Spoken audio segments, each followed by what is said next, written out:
I would like to welcome you all for this the second day of our Congress.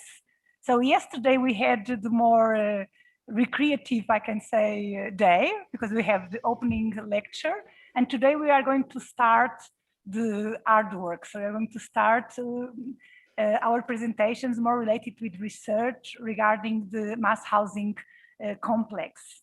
And it's with a huge pleasure and an honor to introduce our first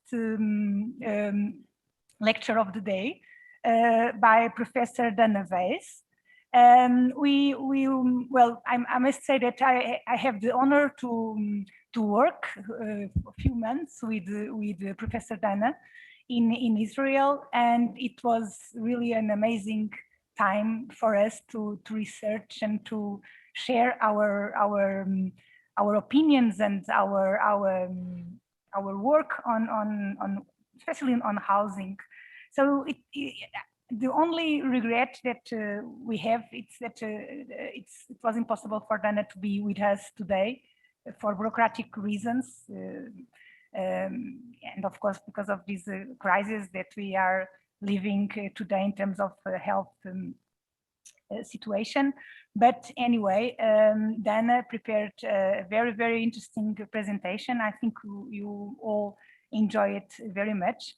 And it's exactly about the subject that we are trying to address here. So the title of the conference is Optimistic and Socially Efficient Large Housing States in the 60s. Cluj, I probably not, I will not pronunciate the name of the city well, Cluj in Romania.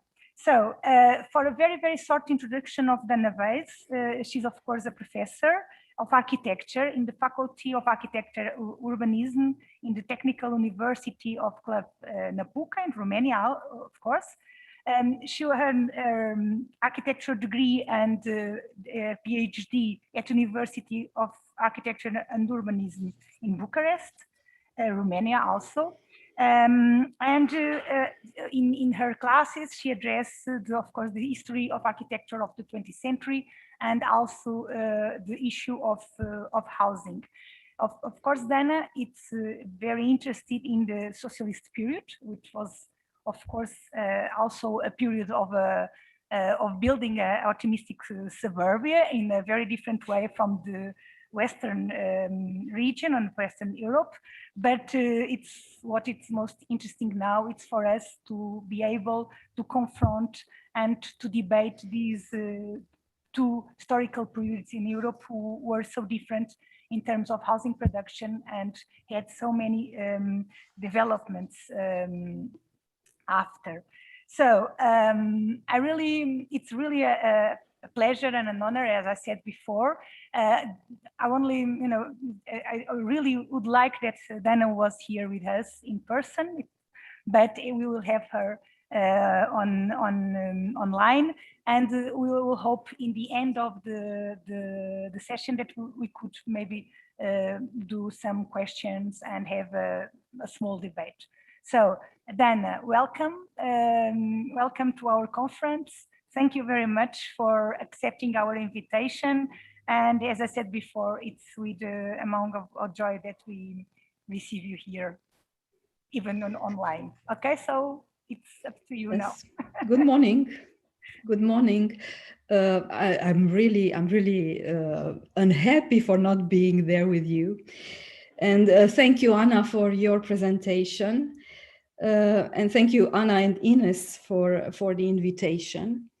As you said, my presentation is about optimism, and I would like to share the screen and start the pre-recorded presentation, and we'll discuss after it. So, do you hear me?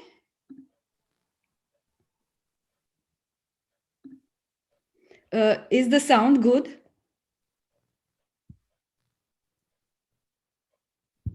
Yes, everything is all right. Yes, everything is all right. Oh, okay. So you see the share the sharing, and I will start it now. Please let me know if there is any problem. Good morning. My presentation will be about optimism, social and architectural optimism, addressed in the context of the large housing estates in the 1960s in Romania and illustrated by two cases in the city of Cluj.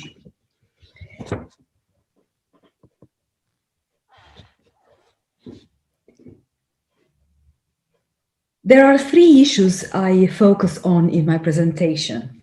First, the two cases. The two cases of large housing estates in Cluj, Grigorescu and Gheorghen. And through them, I will introduce you to the larger context of Romanian housing production in the 60s. And I'll try to explain why I consider this particular period in socialist housing production in Romania, the 1960s, to be optimistic in terms of architecture and urban space. Secondly, I will focus on the social implication of these estates. And because the discussion takes place in the frame of the cost action on middle-class mass housing, I shall address the question of the middle class, which wouldn't be raised naturally in the context of a communist housing regime. So I'll ask myself, what could be called middle-class habitation in an Eastern European communist country? And what in these estates of the 1960s could be considered the signs of the emergence of the middle class in socialist Romania? And third, I will focus on the notion of optimism itself.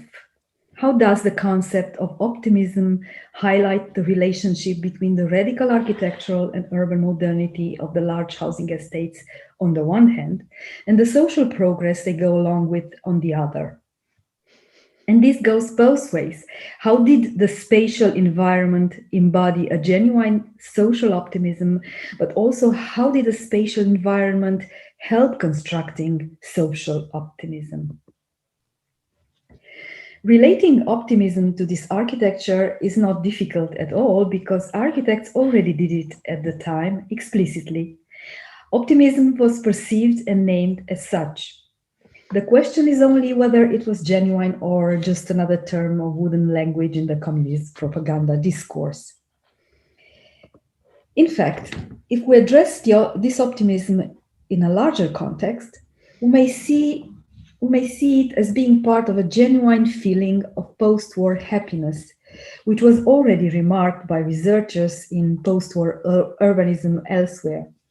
At least a couple of editorial projects have shown that the pursuit of public happiness was part of the ethos of urban development in the post-war decades in Europe, both West and East.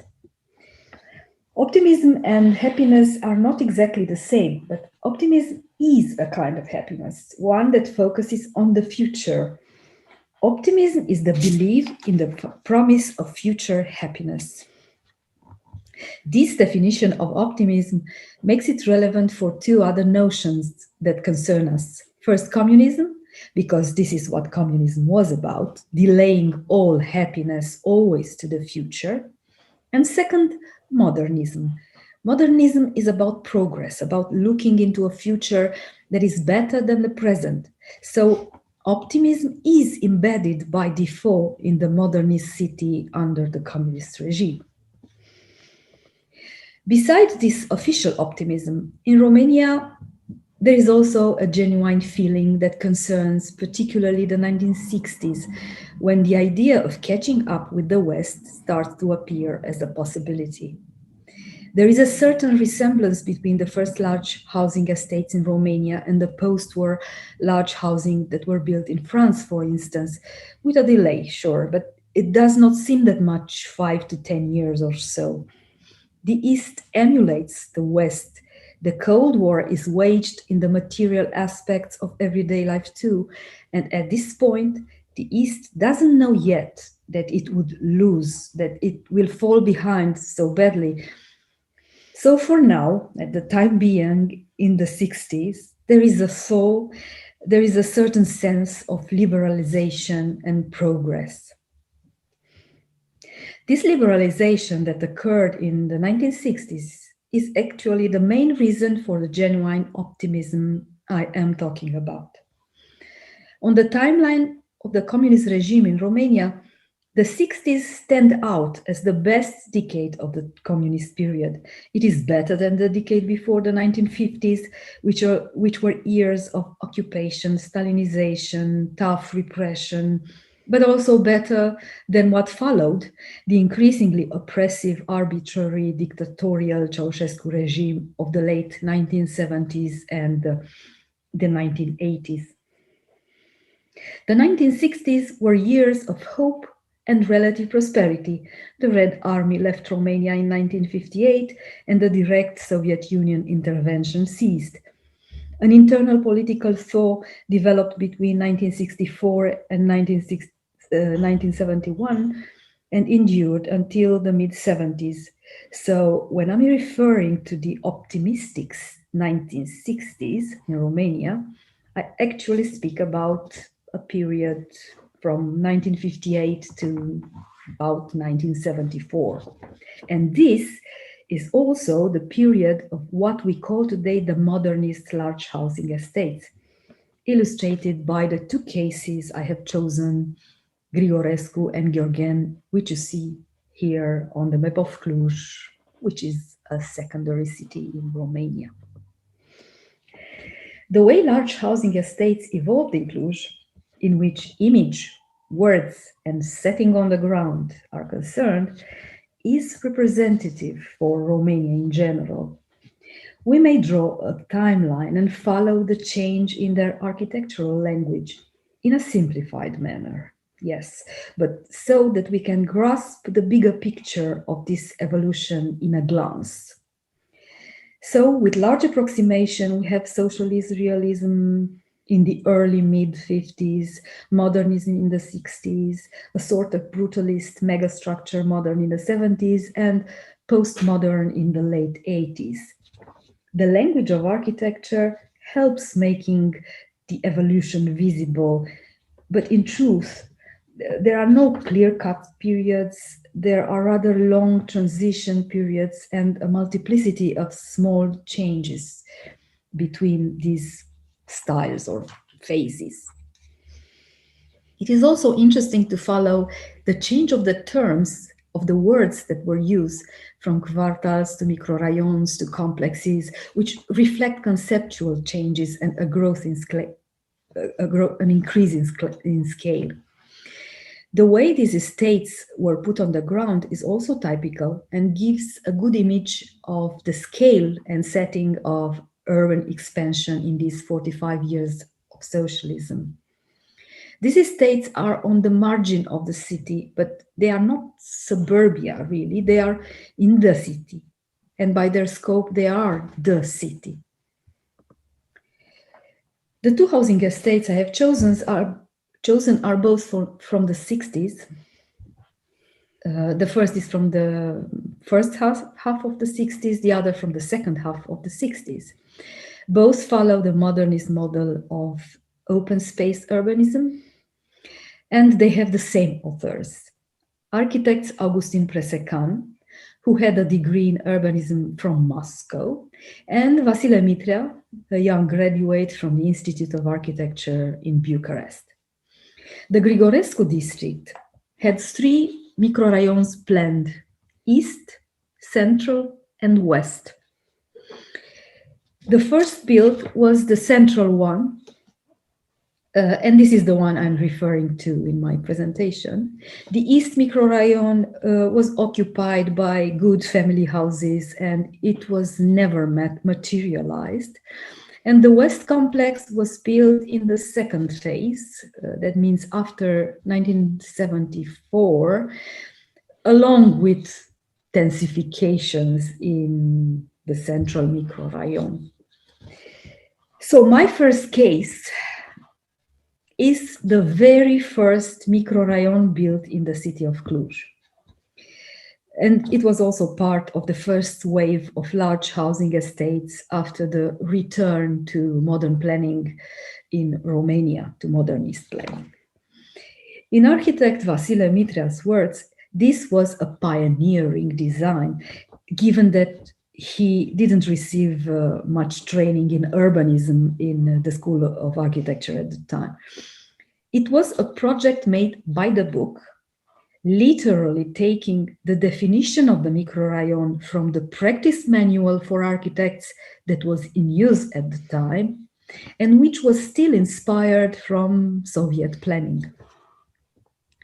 It had a desire to be perfect, with all service and facilities buildings and microrayon garden, and with an extremely generous, even naively generous green space. So it was optimistic because it was a beginning, a promise of a radical new way of imagining the city as a radiant city. My second case is the second large housing estate in Cluj, Gheorghen, built immediately after Grigorescu. The first microrayon was built between 1964 and 1966, and the second 1967, 1969. So the first, the second, and there is actually a third complex urbanistic unit or housing complex. So we have microrayon 1, microrayon 2, and complex 3. So with Gheorghen, we can see the change in terms after 1969, the moment when the terms with Soviet resonance were abandoned. Gheorghen illustrates even better than Grigorescu the idea of visible large-scale development, and there is a certain optimism of growth about it. This kind of expansive development through large housing estates emerged in Romania around 1960, and the concept of systematization, which had been the interwar concept for scientific planning, was revived specifically for this growth. Moreover, the planned urban expansion was so large that it also demanded an expansion of the professional infrastructure too. In the first years of communism, architecture as a liberal profession was abolished. All architects became state employees, and the architectural profession body has been radically cleansed. Design institutes were also remade from scratch, and almost all of them were located in the capital, Bucharest. But this extreme centralization could not cope with the enormity of the task, with the many urban systematization projects and housing projects to be made, the large program of housing development the state engaged in itself in. So in the late 1950s, the design infrastructure was dispersed all over the country. Regional design institutes were created in 1957, precisely in order to carry out this program of urban development all over the country. Among them, the one in Cluj. One of the main purposes of the communist regime was to homogenize an otherwise very unequally developed country with regions with extremely different historical backgrounds. At that moment, let's not forget, Romania, as we know it, was less than 40 years old. In order for this decentralization to function in a controlled and efficient manner, typification was boosted, and a new institute was created centrally specifically for type designs, which were then sent to regional institutes into the territory to help architects there. But this was not so much a reason for optimism from architects' point of view. This typification assured growth, quantitative growth, the large figures of housing production. And another multiplication of design institutes in 1968 and further diffusion of housing design production throughout the territory gave a new impetus to this growth. Housing figures were always optimistic in Romania. They would effectively keep growing, as this chart shows, and the rather strange thing is that housing figures kept growing until the end of the regime, of the communist regime, in spite of the fact that from the mid-70s on, the economy began its way toward the collapse, which would occur in the 1980s. Because the design institutes were new during the 60s, they were characterized by professional youth, as an architect at the time remarked. They were populated mainly by recent graduates from the one and only School of Architecture in Romania, in Bucharest.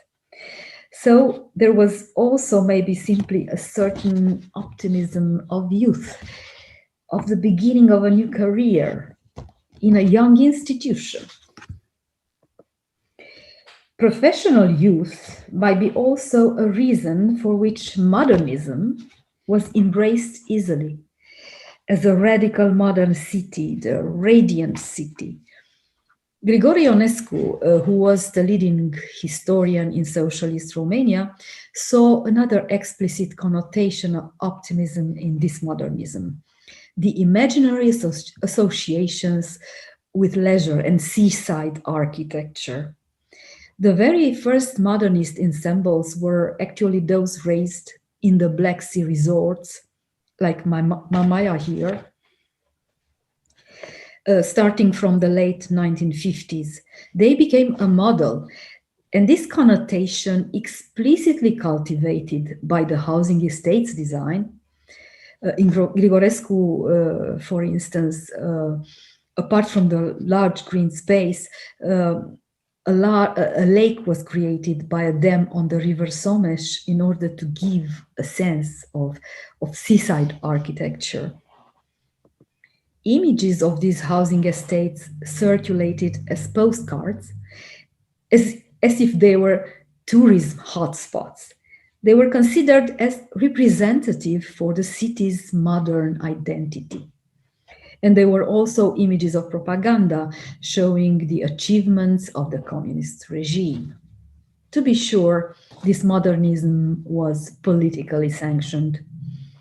The so-called turn to modernism in the late 50s, which these housing estates embody in Romania, followed in fact the Khrushchev's call for efficient industrialized housing production, just like in the other Soviet satellites. Moreover, the word itself, modernism, was not officially used. It was not politically correct. It was too Western, too interwar bourgeois. Nevertheless, it was a wholeheartedly embraced modernism, abstract, serial, industrialized, clean, hygienic, with precise detailing, with slabs, bars, and towers. It developed a Bauhaus-like notion of design as an art with technological substance and social relevance, and embodied the functionalist principles of the Athens Charter. It was a truly modernistic concept at all scales. Architect Vasile Mitrea remarked, most of all, the great importance and special interest that was given to the open space between blocks, to green spaces, and the many landscape projects that were commissioned during the 1960s. For his Grigorescu Central Microrayon, Mitrea drew sun path diagrams by the book, as part of a scientific approach of dimensioning the space between buildings and control the orientation of the slabs. The Bauhaus diagrams can be checked on these estates and they work perfectly. And their application was important precisely in Georgien, the second of my cases, where this space between blocks had to be reduced because the initial generosity of the green space in Grigorescu was not sustainable realistically. So these diagrams helped Georgien to increase its density compared to Grigorescu and still remain correct at the maximum limit of density allowed by the hygienist rule. Eventually, Georgien kept the promise of Le Corbusier's radiant city until today, because of this correctly calculated distribution of free volumes within the green space. This green space was fundamentally important in these estates, and definitely something that has saved a little of their optimism until today.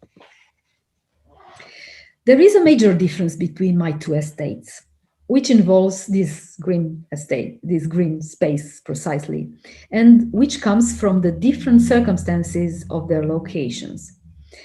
In Grigorescu, the site was occupied by family houses. The new plan overlapped an existing garden city.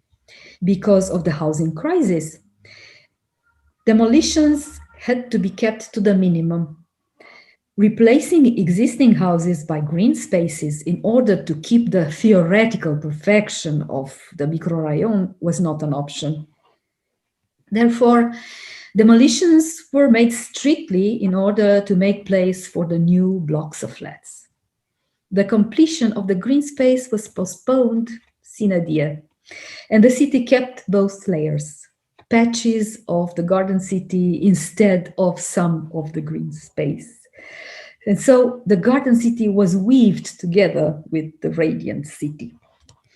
The existing houses had been built in the interwar period on a parcellation made initially for the university on a land that was then, at the time, in the interwar period, right outside the limit of the city. The university asked all this land for its professors, but the local administration decided that not only university professors, but also school teachers and also some other state employees, public functionaries, should access them. This was a case of middle-class consolidation by means of housing and city expansion. So, if anything, the raising of the first mass housing estate in Cluj went against and together with an existing body of middle-class housing. But maybe what is most interesting here is that both city layers had a discourse on social mixture and addressed in principle state employees. So it was the state who decided who would live here. The two urban layers of Grigorescu remained entangled until today, as a mixture that is both typological and social. The encounters on the ground between these layers display dramatic typological difference, but social differences are in fact rather within each layer, not between layers. The green space was challenged even more as densification of housing estates was imposed politically from the late 1960s on. So Grigorescu is an overlapping of many layers today.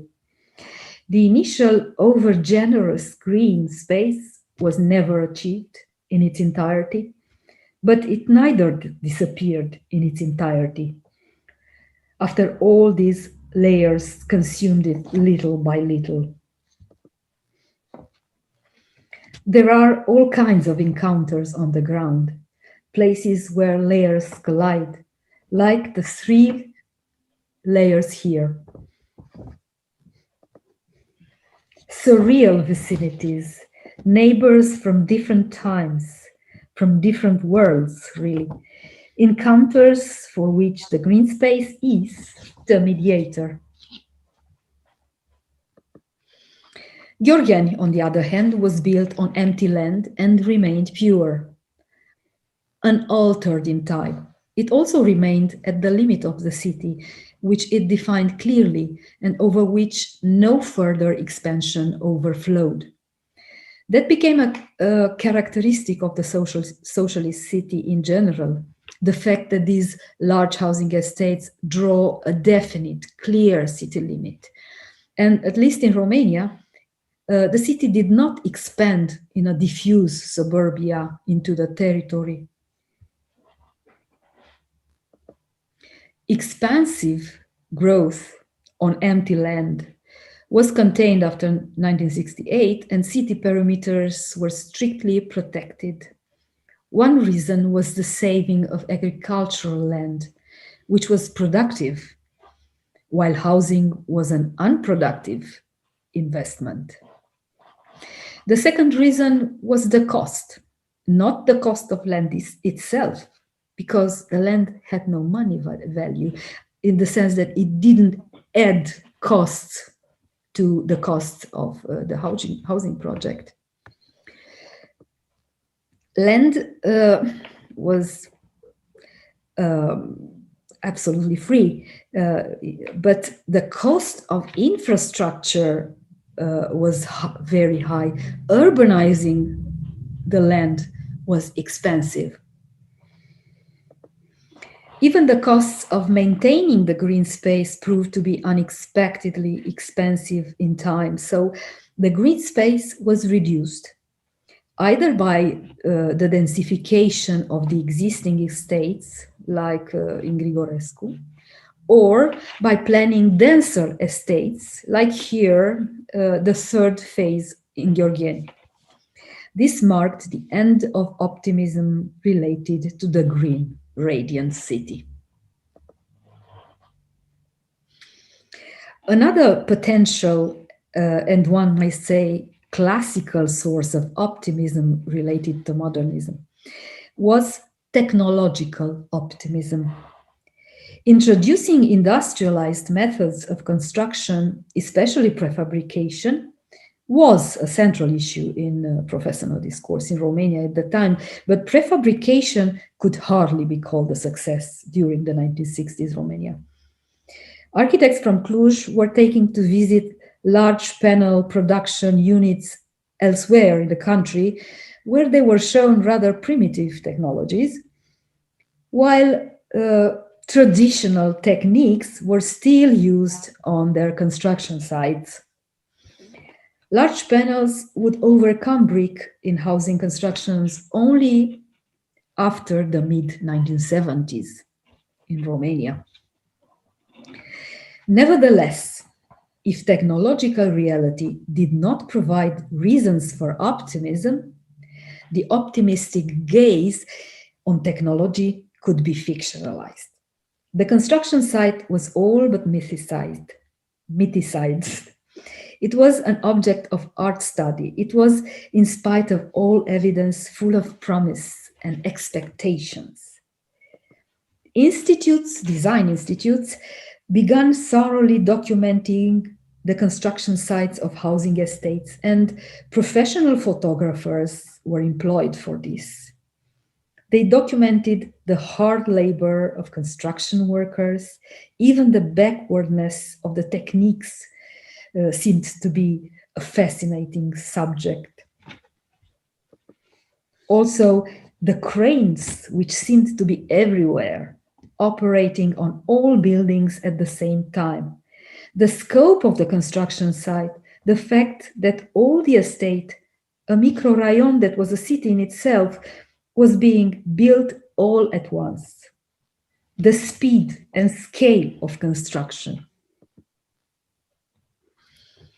Aerial photography became a practice because it was one that conveyed best the sense of a modernistic urban expansion, abstracted when seen from high up. It gave the big picture of development. Photographers documented systematically every step of the construction, from breaking ground to the raised and finished buildings, and until the early signs of people moving into them, the first acts of habitation, such as milk delivery. When milk delivery occurred, habitation began. But if we raise the question of optimism, the people that moved into these estates is the most important subject. Romania was a predominantly rural country, and most of the inhabitants of these housing estates came from recent rural migration. For them, moving in these estates was a leap forward, from a rural to an urban condition. And this was social progress, and therefore a reason for optimism, social optimism. For sure, many of these people were happy to be there and believing in their future. On the other hand, these estates were no doubt seen by the political power and by architects as well as instruments of imposing their own agenda on these people. The communist power used them for the homogenization of the social structure and for creating the classless social lifestyle. Architects, in their turn, devised a space that was an all-scale systemic machine. This is what the microrayon was. A major instrument in producing this socialist lifestyle in a scientific way. Architect Gheorghe Sebeștian, for instance, came up with the notion of social efficiency, which he defined as the totality of the social effects of a housing investment and the rate at which it generated the socialist lifestyle. Architect Mihail Café argued that apartments were maybe small, but that was because a series of functions may be shared collectively. They can be externalized to common facilities and services in the microrayon. Indeed, at a smaller scale, in housing groups, they shared the heating plant and garbage collection, for instance, a housing group being calculated precisely by the number of apartments that could be heated by the same plant. According to the definition of the microrayon or of the housing complex unit later, it had to provide all basic facilities for habitation, such as those for education and health. And there were smaller commercial units per microrayon and a bigger commercial complex for the entire estates. These were the true centers of social life. And these commercial centers, and they received special attention from the point of view of architecture. These centers provided all kinds of services. Restaurants in these commercial centers were especially important, not only for the optimism of leisure time, but because they compensated for the small kitchens. And they supposedly could contribute to the liberation of women, to the liberation of the woman from the duty of food preparation. This idea of gender equality was essential for defining the socialist lifestyle at the discursive level. All the services in the microrayon were meant to help women escape from some of the burdens of the home, of the kitchen, at least in theory. Reality was very different. New patterns of consumption were indeed developed. The 1960s was a time of relative prosperity, and the amount of consumer goods increased. So access to all these benefits of socialism was provided right there, close to home in the commercial complex. This relative prosperity was supposed to compensate for the fact that apartments were indeed very small. The materialization of existence minimum, the minimal dwelling that modern architecture defined. It is true that when compared to the elementary condition of the country dwelling, which lacked sanitary equipment and running water, the city apartment was well equipped with bathroom and kitchen. So judged in relative terms, it was progress.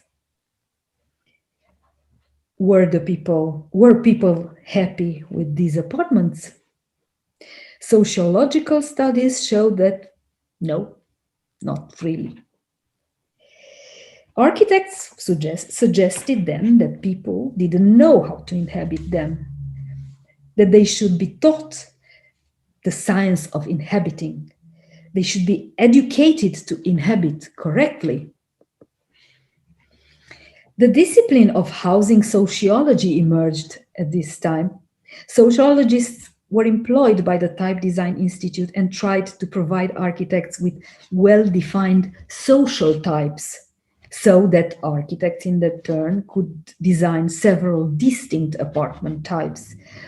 But most of the type projects used at the time in Grigorescu and Gheorghen, for instance, were variations of this one prevailing type two-room apartment.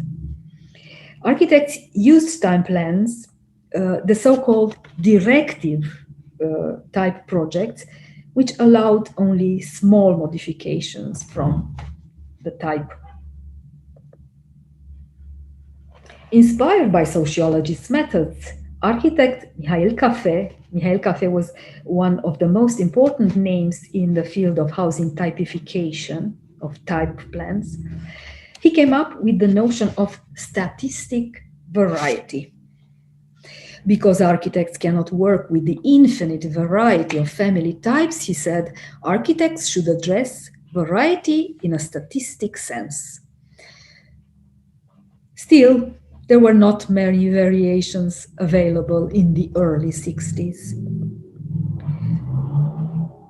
The social differentiation that existed at the time in these estates was based mostly on occupation, with moderate differences in terms of of earnings. But no difference was actually reflected in a housing differentiation. The mode of distribution of these apartments contributed to creating and maintaining homogenization. Housing units were allocated strictly by statistic criteria. And allocation was made in general so that the social mixture was assured, not only at the microrayon level, but also within each building. For instance, if a state institution or a factory or the university received a certain number of apartments, this is what they received, a number of apartments. These apartments were scattered all over the microrayon. They were not put together in the same block. Statistic variety was realized eventually in what was called the action of diversification, conducted from 1968 on. The notion of comfort category was introduced, and there were 5 categories, and these were hierarchized. This could be arguably the moment that might have introduced some class differentiation in housing, 1968. The reason behind this decision was supposed to obtain a low end and a high end of housing standards production. At the lower end, the interest was for making cheaper units in order to produce more of them. So a lower standard for higher figures, like these blocks of one-room apartments in Gheorghen. At the higher end, the purpose was privatization. After 1966, A new law sought to stimulate the co-participation of the population to the financing of dwellings. So the state had to produce also better and more diverse apartments in order to be able to sell them. This time the differentiation was made at the block of flats level. So as you see, for instance, a small block with larger apartments for private property compared to a large block with small second category apartments for renting. Now, housing expressed the social differentiation. And finally, this could be the emergence of a better off middle class habitation, if you want, a middle class that owns property. The term used was not private property, but personal property. The difference being that even one owned an apartment, one could not sell or rent the apartment for profit. One could only inhabit it. Housing was not a means of production, not an object of economic gain, but a means of retribution for the working people. Later, during the 1970s, smaller personal property urban villas built in association containing 3 to 6 apartments emerged between houses in the eastern side of Grigorescu in the unbuilt East microrayon. They indicated the high end of the middle class of socialism, but they were by no means a mass phenomenon, and very few people, the people most loyal to the system, could reach to such a form of habitation. They avoided mass connotation while still being somehow standard and collective. Finally, one element associated with middle-class lifestyle and mass accessible private property emerged in the late 1960s, Dacia, the national car. The missing piece in the promise for future happiness. We may see, for instance, how important cars were for the architects who worked on type designs and how optimistic their presence was considered, parked there in front of the dull housing blocks. But in spite of what the type design drawing might suggest, there was no proper space for cars in the housing estates. The housing estates of the 1960s in Romania, unlike everything we know about the 1960s urban modernity favoring car, were not really prepared for cars. Not to speak of the explosion of car numbers in the 1990s. And it was again the green space that accommodated them. Today, almost all the apartments in Gheorgheni and Grigorescu, like everywhere else in Romania, have been sold to their inhabitants. And now these blocks function as associations of owners or condominiums. But they kept much of the social mixture. They did not become ghettos of poverty, as many pessimists predicted. Social differentiation may become visible today in how the thermic insulation, which is developed on large scale with the partial help of the states and the EU, becomes patched. Here and there, you see some owners are poorer than others and do not afford to pay their share for it. So in conclusion, I return to the question about optimism, architecture, and the new middle class in 1960s Romania large housing estates. What kind of optimism was it? And most importantly, whose optimism was it? First, it was an inherent optimism of youth and of a beginning. It was architects' optimism of a new generation and professional optimism. True, architects also had to work as state employees only, and they had to use type designs. Second, there was the optimism embedded in modern architecture, the generous green space and the clean, healthy, luminous, hygienic, pure architectural volumes composed in space, plus the reliability of scientific approach.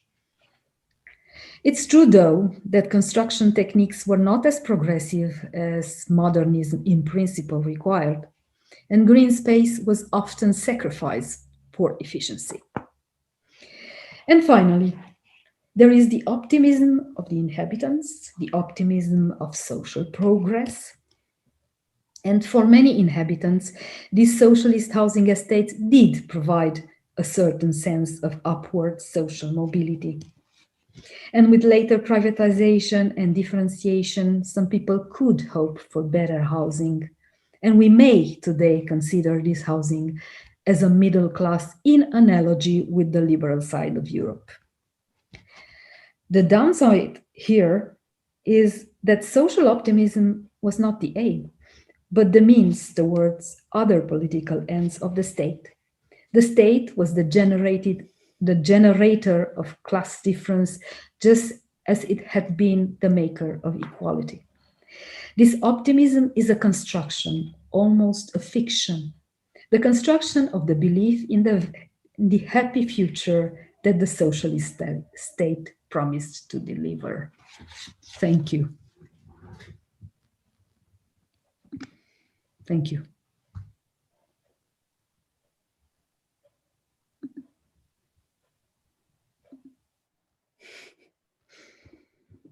I stopped the share. Do you see me? Yeah, okay. Thank you.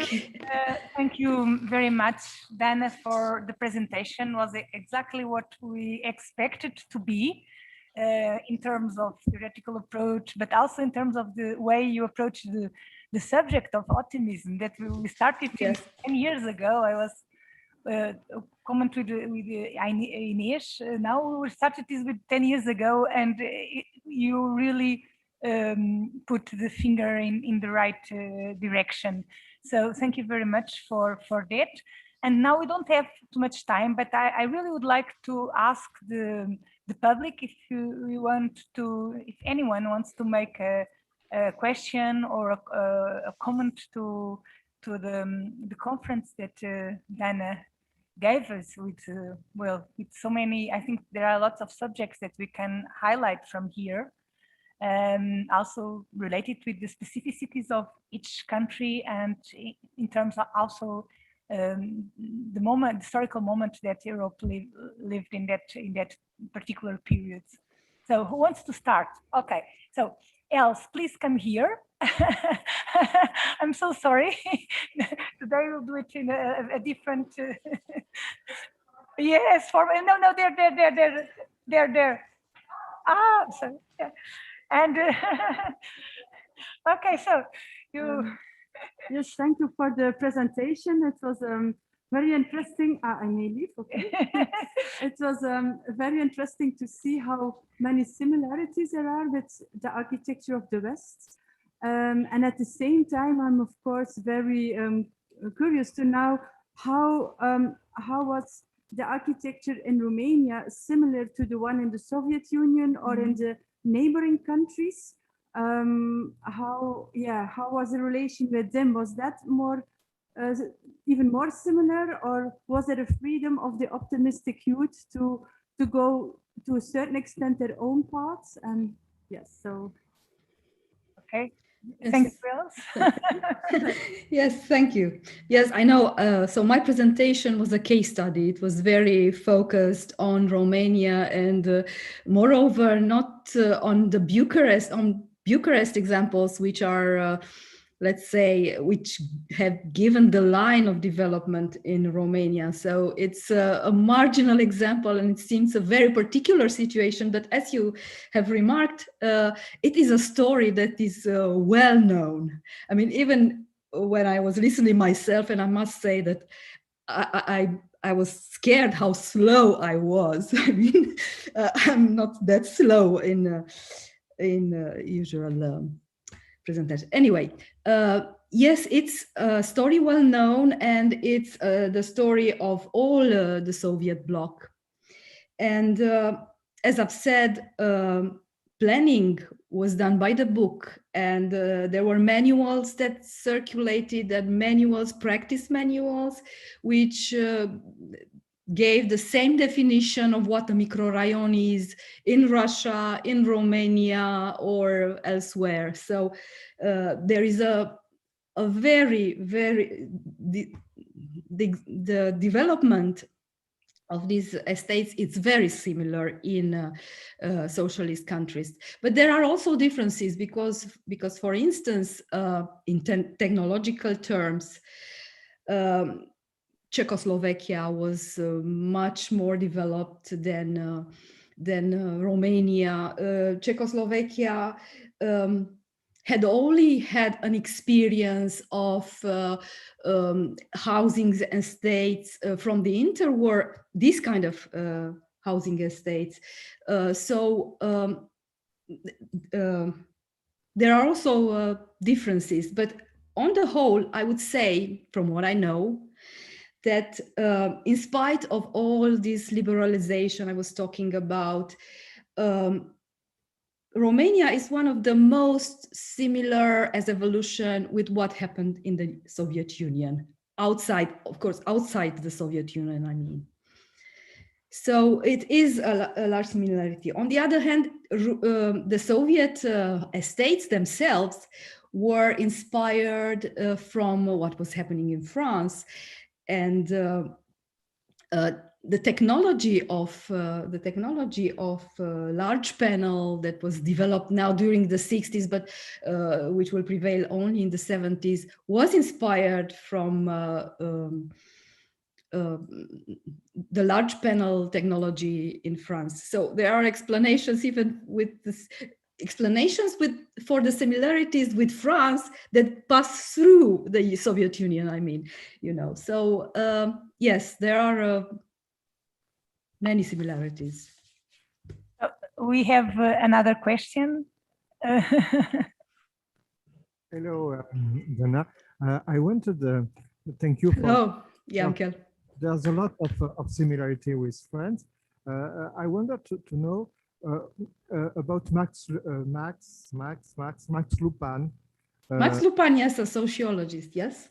To know more about his method and his methodology and his link with architecture and developers, and how it works, how he works, and also to find maybe all the similarities with French, for example, French sociologists. Well, I'm not able to give you, thank you for your question. It's very interesting and it's very relevant for this story.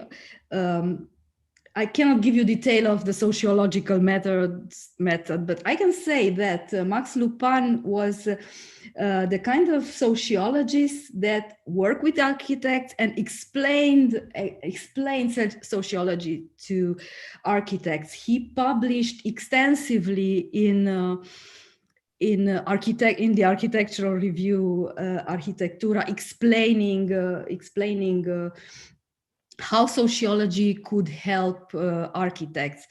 And also he was employed, first of all, he was employed in the Institute of Type Projects. So he worked in an architectural environment. His entire career was linked to this production of housing. And in institutes in design institutes, sociological studies were conducted, and they were conducted especially on the first housing estates built from about 1960 to 1963. About 1963, sociological study was conducted in order to see how to see the satisfaction of the inhabitants in relation to this kind of very small apartments. And he made a wide presentation of the responses of the inhabitants on each functional space. So about the kitchen, what's the satisfaction about the kitchen? What's the satisfaction about the living room? How do they use the living room? Do they respect the function that architects gave to each room? And they discovered very interesting things. For instance, that people kept the fridge in the bigger room. They kept the fridge, some of them in the living room or on the hall or things like that. It's very detailed answers of this sociological study in order to help architects.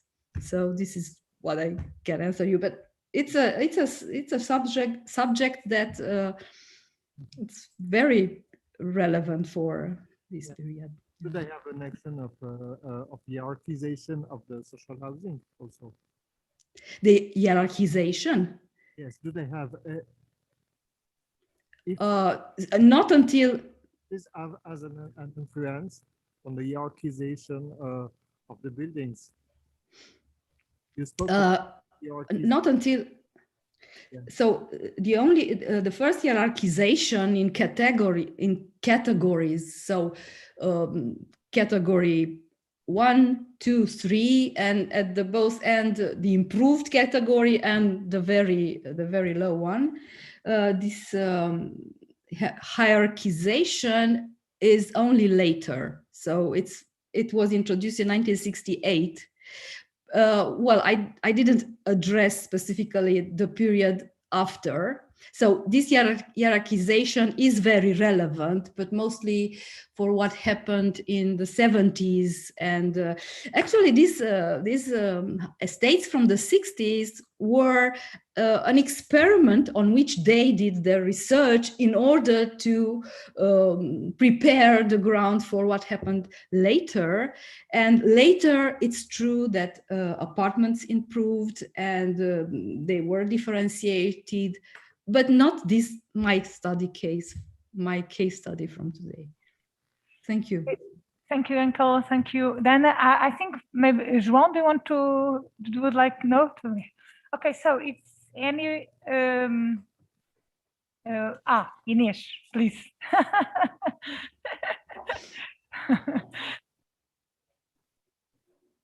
Hello, Dana. Good morning. Hello, Ines. How are you? First of all, I'm fine. Your amazing presentation. It's a huge topic, and for us from Portugal, a huge scale. Are you listening me? Yes, I'm hearing you, not very well, but I'm hearing you. I could highlight a lot of topics, a lot of issues from your presentation, but I totally was delighted with the link of happiness and optimism, because it's even more than optimist. It's not just optimism, but it's more than that. Is amazing association, and in how it represents the utopian vision of the modern architects that they thought at the time. And this idea was explored by different ways, and even in the image, when they are the image with the background, with the neighborhoods and the families with the car babies, or the cars has a model, a symbol of the middle class, because it's a kind of product that show that. So the question is, can we find this happiness today in the neighborhoods, or it was lost during this period? In somehow, and at the same time, it was the first time or the best time that I see the projects designed by the book, not one, but a lot of. So the question is the same in that point. There are these neighborhoods designed by the book that present. Are they still valid today? How they are performing today? Yes. Thank you. It's a very good question, and I can answer you that they are the most optimistic large housing estates of the city today.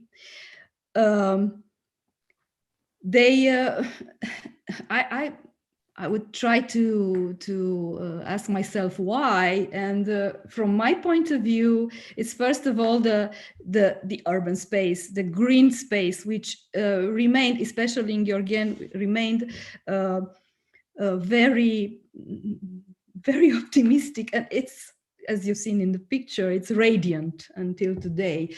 And also they are very well appreciated, not for, the apartments are small. That's true. The apartments are not very big, and there are all sorts of problems of, I don't know,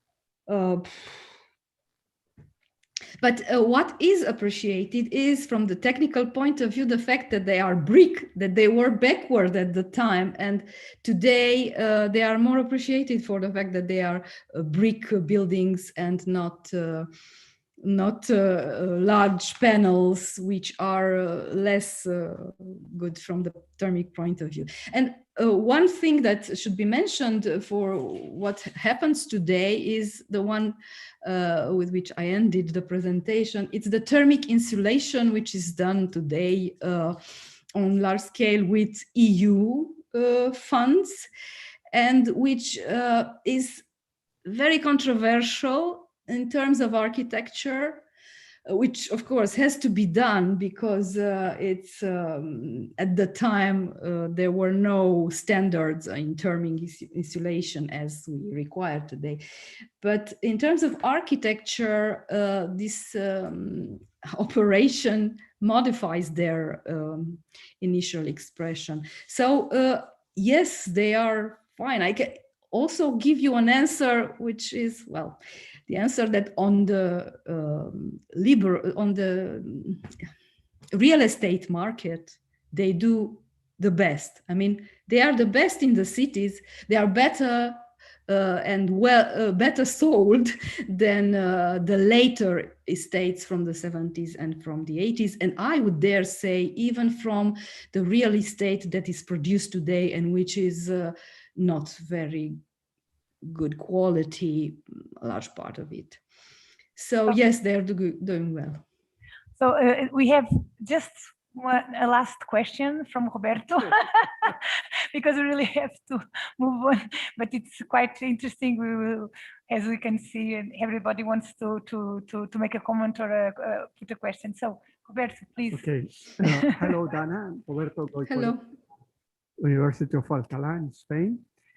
When we talk about architecture in Europe and the Soviet Union, we see big difference in the institutional architecture.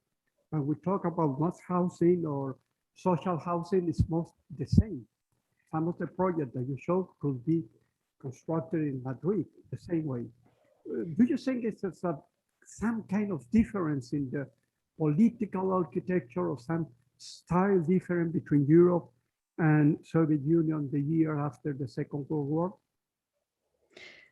If there are any difference?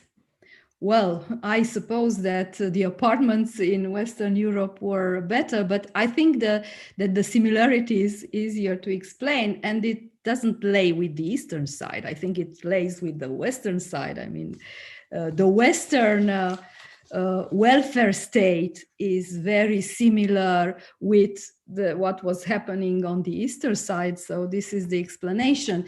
The differences are for sure, lay for sure in the technological issue, because, for instance, the large panel housing, which was much easier, much earlier embraced in Western Europe, in Eastern Europe was boosted in the 70s, when in the West it was already abandoned. But what is what they share, what they have in common is that they were both maintained, even in Western Europe before and in Eastern Europe after, for ideological, because this large panel construction was never efficient. So it was political on both parts of Europe, but in the West, maybe it was built a little better and a little earlier.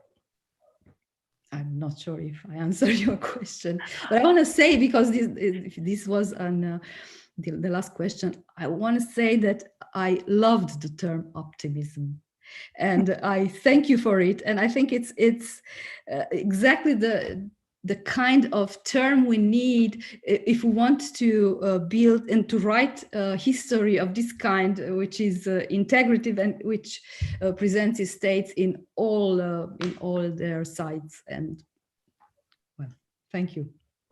Well, then, thank you very much.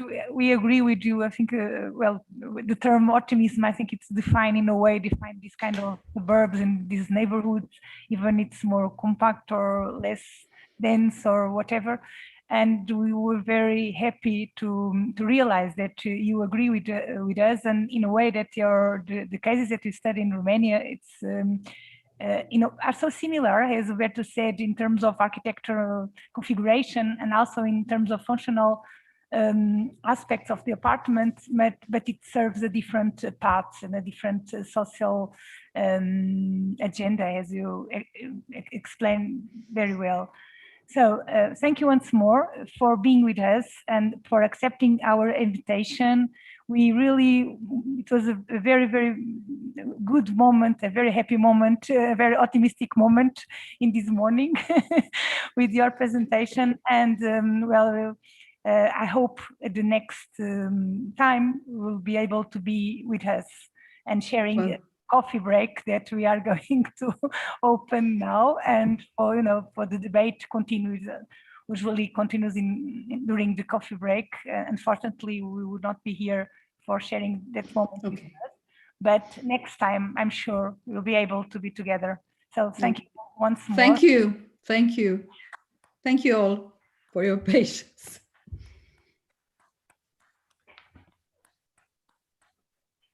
And so we continue with our program. So now we have a coffee break. It's outside. It's in Ala Autónoma, and we have only 5 minutes for the coffee break. Okay. So, well, and then we will continue our program. Okay. Thank you very much for understanding. Okay. So see you in 5 minutes.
To bring her team, and then we challenge Els to bring her team also, and we challenge Filomena, which not in the room, but she's here, so she will. I hope she will join us. Also to bring her team from Angola, so and Rui Leão to bring her team from Macau, and with our team in Lisbon, we were able to put or to select 5 case studies. For this idea of studying the peripheries of our cities in the perspective of the middle class, and how the middle class, in a way, was part of the building of the suburbs. We use the term mass housing because in the Portuguese context it has a lot of sense. But you realize when we were talking with Gaia and with Health and also with other colleagues that maybe in the other context, the idea of mass housing didn't have the same sense of the same concept that we were using here. But we decided to keep the term. And then of course we are not only architects in the team, we have also our social scientists, who is a huge challenge for us because they are always, always correcting us in terms of the concepts, always introducing more complexity and more diversity. And so it is a long period now, because this is in a way it's a second edition of a research project that we did a few years ago. So it has been a huge challenge for us, the architects, with this group of social scientists, and now enlarged with all our colleagues from Italy, from Belgium, and of course with our colleagues from Angola and Macau. So maybe we can to the second slide, please. Okay, that's okay. Okay, so this is our team. It's a very dynamic team. And also the idea here is to involve not only the researchers, but also the schools, the institutions. And when we were waiting for the results of this project, we decided to launch a submission to a cost action. We won that cost action, and that's why we are here now, joining the cost action with the project. So we are very happy to realize that even if the challenge of debating these concepts was so interesting for us, well, we are happy to realize that there are in other places in Europe that people are also debating the same issues.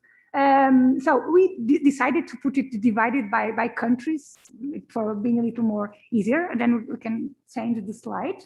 And then the main idea of the project was, of course, it's to make a kind of a cross-reading on the history of these neighborhoods, of this complex, with the impact, well, with the sociological aspects nowadays. So, for instance, to realize the performance that these neighborhoods had for a long period, sometimes almost 50 years of use, and how the inhabitants, the current inhabitants, for instance, how they felt about living in these places, living in these neighborhoods. So in a way, the architecture here is the past, and the social science is the present and the future. So it's interesting. Well, it's not exactly like this. Else, it's not exactly like this. I agree with you, but well, it's in terms of making it a little more simple. The idea was, to cross these two readings. Okay, podemos passar, please. So we have a lot of objectives, and we wanted to accomplish a lot of things. We wanted to make comparative studies, wanted to define the profile of the inhabitant, we wanted to describe the history of these neighborhoods. Of course, we wanted to go to the archives to consult everything that could help us to understand how these peripheries that started in Europe, well, in Portugal in the 60s, in some places in Europe before, how they changed the way of life and why the middle class prefer, in a way, or choose to live in these places. We had some problems, and some of parts of the project were not possible to accomplish because of the health situation and the questionnaires of occupation and social satisfaction, which was one of the most important parts related to social science. It was not accomplished, but we invest in other part of the project, mainly in the interviews to specify more specific inhabitants. So these are the 5 complexes. So it is in Antwerp, in Milan, of course in Macau, in Luanda, and in Lisbon. It's not exactly in Lisbon, but in the Lisbon metropolitan area. And all of them are examples that we think it could illustrate this idea in terms of mass housing and also in terms of middle class. But of course, during these 2 sessions, you will also realize that we have some, we don't agree, in our group, we don't agree exactly what in the idea of what is a middle class, and also if this is exactly middle class complex. So in the beginning, we have this kind of budget. So it's for you to explain, for one who are not familiar with the Portuguese process of founding, most of the money is for human research, and then the rest were, just to make the workshops that we intended to do with the populations, some missions that allowed us to be together and visit the places in kind of a field trips, in way to make comparative studies was very important for most of the team could visit the sites and so on. So this was exactly what we did. This is the same presentation that we debated 2 months ago. Of course, we didn't move forward much more, but some works, as I said, some periods of some phases of the project were not accomplished, but we were able, more or less, among our teams who are working, as I said, in different 5 cities, in 3 different continents. They were more or less in contact, and more or less we were able to accomplish the same tasks in the same period. So now we are in the final phase, in the final period of this dissemination of the project. And so the international conference is related with that. And now we want to encourage our researchers to present, to submit papers, and to present the work in seminars and in conference. So we are expecting the members of our group, our team, to now start to produce more academic results. So this was more or less what we did.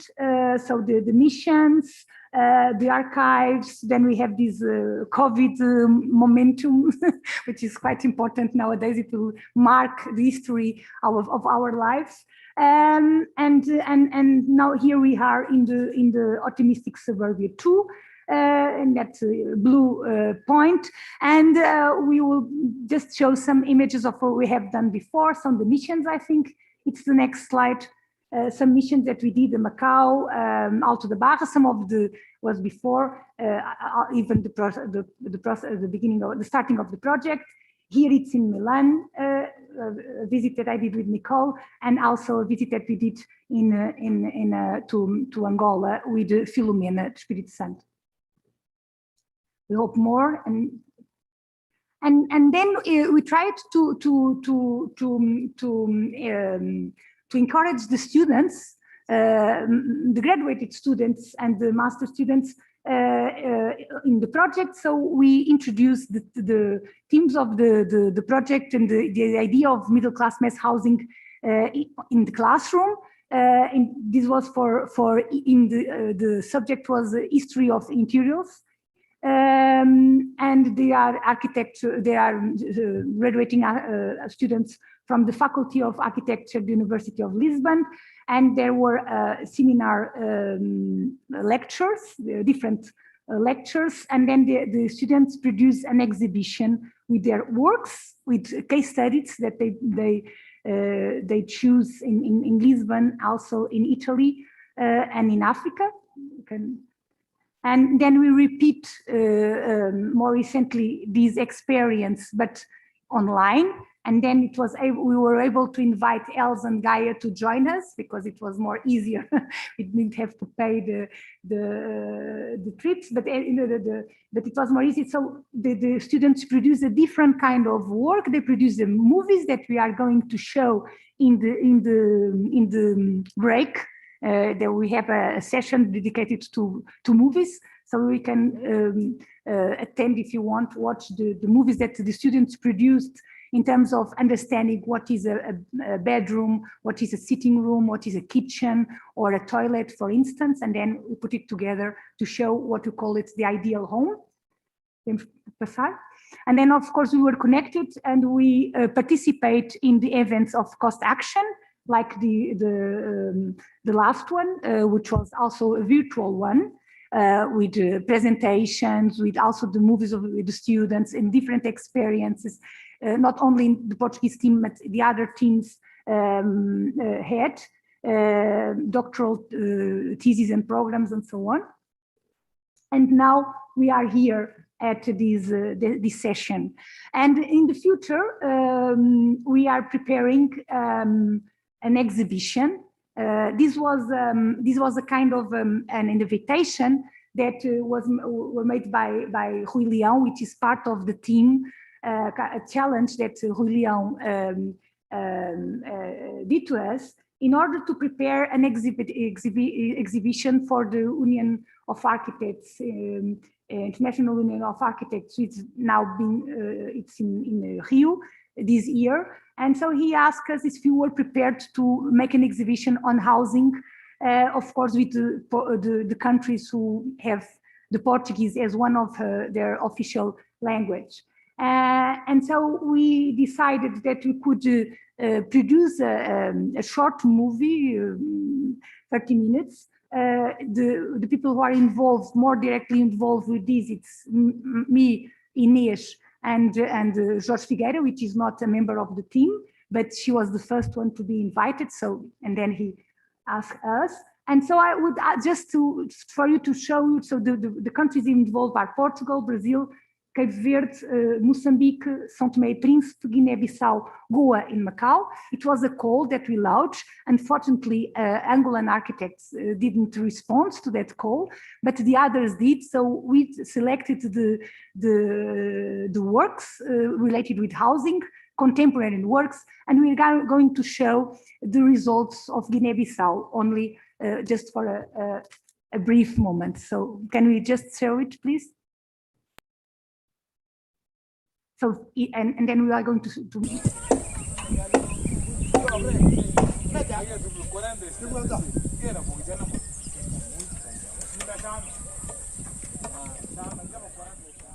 Malafu é uma das muitas aldeias esquecidas pelos governantes na Guiné-Bissau. Neste momento, com um grupo de artistas, eu estou a trabalhar em Malafu com a comunidade para construir uma mediateca. Por mais alto, não? Chamamos Mediateca Onshore. Não se ouve O objetivo nada. da mediateca é criar espaço onde jovens.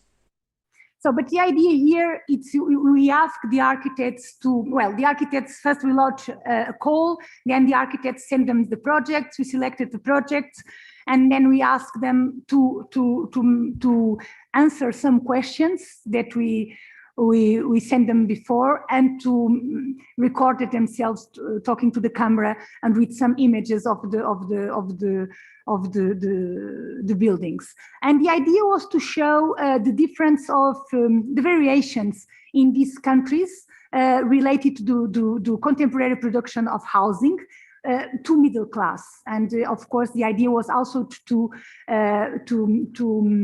have a first impression of what is the perception of middle class in these different countries who, as I said, has the Portuguese as one of the official languages.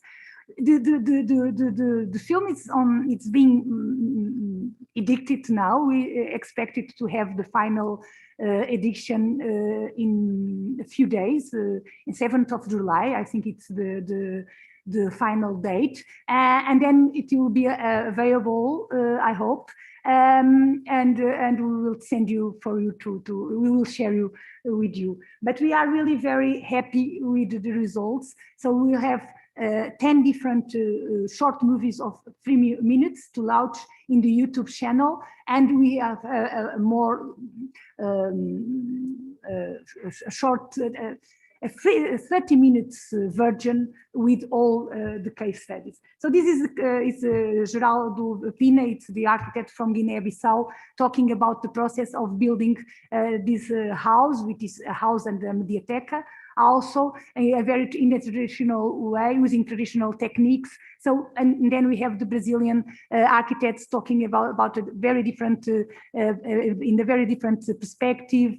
So we think it will be very, very interesting to show in the same program or in the same film, show these different process and the issues that housing brings them today. So let's move for the final. And here I have a little problem, because the idea was that I could use the computer. So the next slide, please go. I want to present what will be our next step. So we are trying to create a collective of researchers. It's an informal it's an informal group. So we are going to start by the people that we know, that we work together for several years. And the name that we gave to that is Architecture Plus Infrastructures. And we will hope to have all the projects and and people could join us in a very free way. That's why we call it Researchers Collective. And we could exist in a more open space. So it will be a very, very informative process. And here we have the site of our project. That's what I really would like to show. I don't know if it is possible in terms of technical,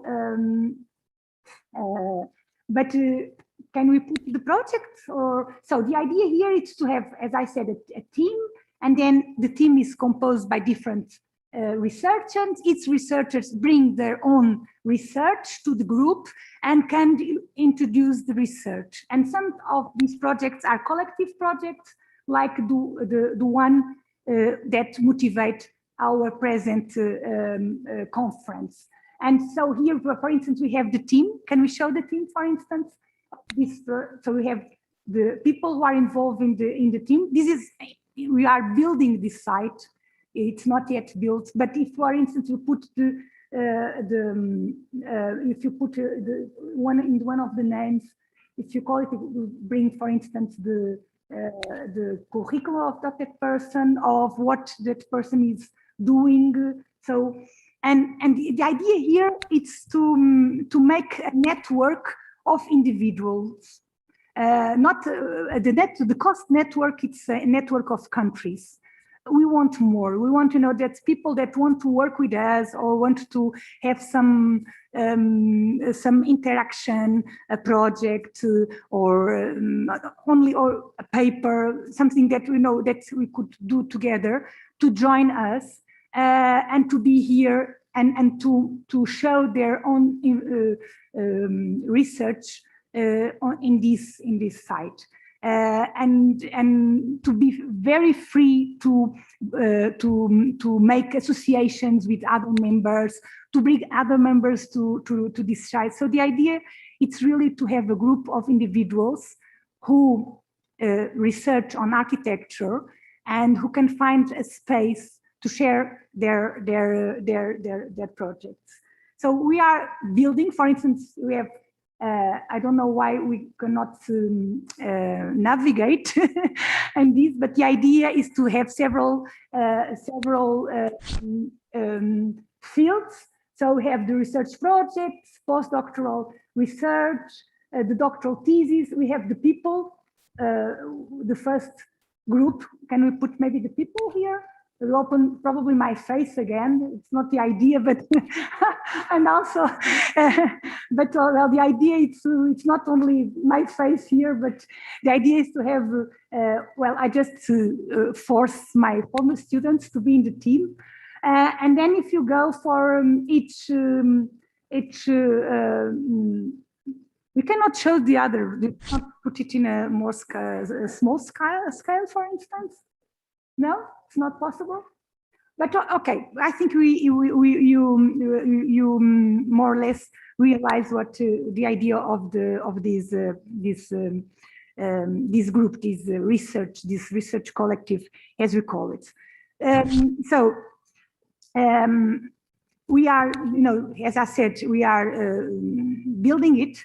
It started with our project, but we hope to have more projects in this space. I don't know if you can call it a space, but the main idea is exactly to have a group of people who wants to share their work and eventually work together in present and future projects, but also to show the past research, not only the future research. So thank you very much, and I hope you are a little more enlightened with our project. And now I will ask for João Cardim and Inês Lima Rodrigues. Inês, it's the researchers who share with me the coordination of this project. We have two heads here, so it's mine and Inês, and they are starting presenting the first case study. It's related to the Alto da Barra neighborhood. So in a way, we can attending their presentation, you can more or less realize or understand the main achievements, but also the main objectives of our project. So thank you.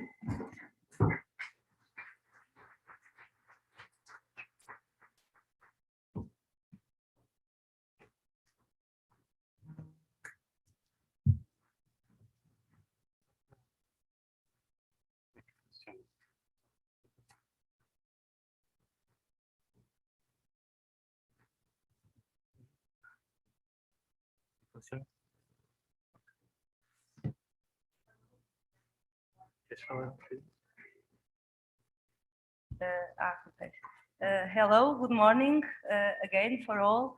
I want to thank you, your presence once more, and give the word to João to start present the Portuguese case study which calls Alto da Barra neighborhood. So, good morning. You can hear me right? Okay, thank you. This presentation will show in a very abridged way or resumed way the current state of our research, and you can see here the research team that is more focused on this case study. And I will present more the urban context, and Inês will present the architectural analysis of the Alto da Barra neighborhoods, which was built by architect Fernando Silva. So we call this paper "Demystifying Lisbon's Periphery from an Optimistic Perspective." We hope we are starting now to understand a little bit more about how the periphery was built, and the work of the PhD researchers and postdoctoral researchers is very important at this point. So this is really a collective effort. So following recent research on the Alto da Barra neighborhoods, in parallel with other case studies under evaluation by members of the research project, some light is being shed on recurrent practices during the second half of the 20th century that seem to have played an important role in a significant parts of Lisbon's periphery. Here you can see the metropolitan area and in the circle, the location of our case study. Until very recently, the periphery of the Portuguese capital was seen as the result of an essentially chaotic mess of urbanization projects, lacking qualified professionals and effective public intervention and vulnerable to corruption practices between municipal and private agents. Although there may be some truth to this picture, recent studies show that we stand before a much more complex mosaic of competing intentions and concerted action, requiring a careful and comprehensive analysis in order to provide a much more complete representation of this reality we got used to call suburban. The urban planning process of the Alto da Barra neighborhood in Oeiras is a case in point. Its location was integrated in the urbanization plan of the Sun Coast, Costa do Sol in Portuguese, developed throughout the 1930s and 1940s with the French Alfred Agache as its first main urbanist, invited by the Portuguese Minister of Public Works and Communications, Duarte Pacheco. The intention of this regional plan was to structure the western area between Lisbon and the Cascais-Estoril touristic zone. It had two main circulation elements parallel to the coast, the inner highway and the Estrada Marginal, a lengthy driveway along the waterfront. In different periods, both roads opened the way for the suburbanization of small towns and even of the initially protected farms and forests. The plan defined different roles for the already existing towns along the Estrada Marginal according to their historical purposes. Some were to function as residential suburbs of the capital, and others as sports centers, health resorts, or typical leisure towns, and others as Oeiras and Carcavelos were to function as beaches for the middle class, as stated in the plan. According to Margarida Sousa Lobo, the formal vigor and clear hierarchization of the urban spaces of the Agache plan was not met by the subsequent proposals. Although the planned scope was mostly limited to the main circulation network, the urban expansion areas and the green spaces, the more detailed plans for the existing towns show a dichotomy between the city beautiful model in the central areas and the garden city one in peripheral residential areas, pointing to a dual urban landscape. Agache's main successor, Etienne de Groot, was invited to develop urbanization plans for all the Lisbon region. De Groot gives continuity to the previous work on the urbanization plan of the Sun Coast, maintaining its essentially suburban character.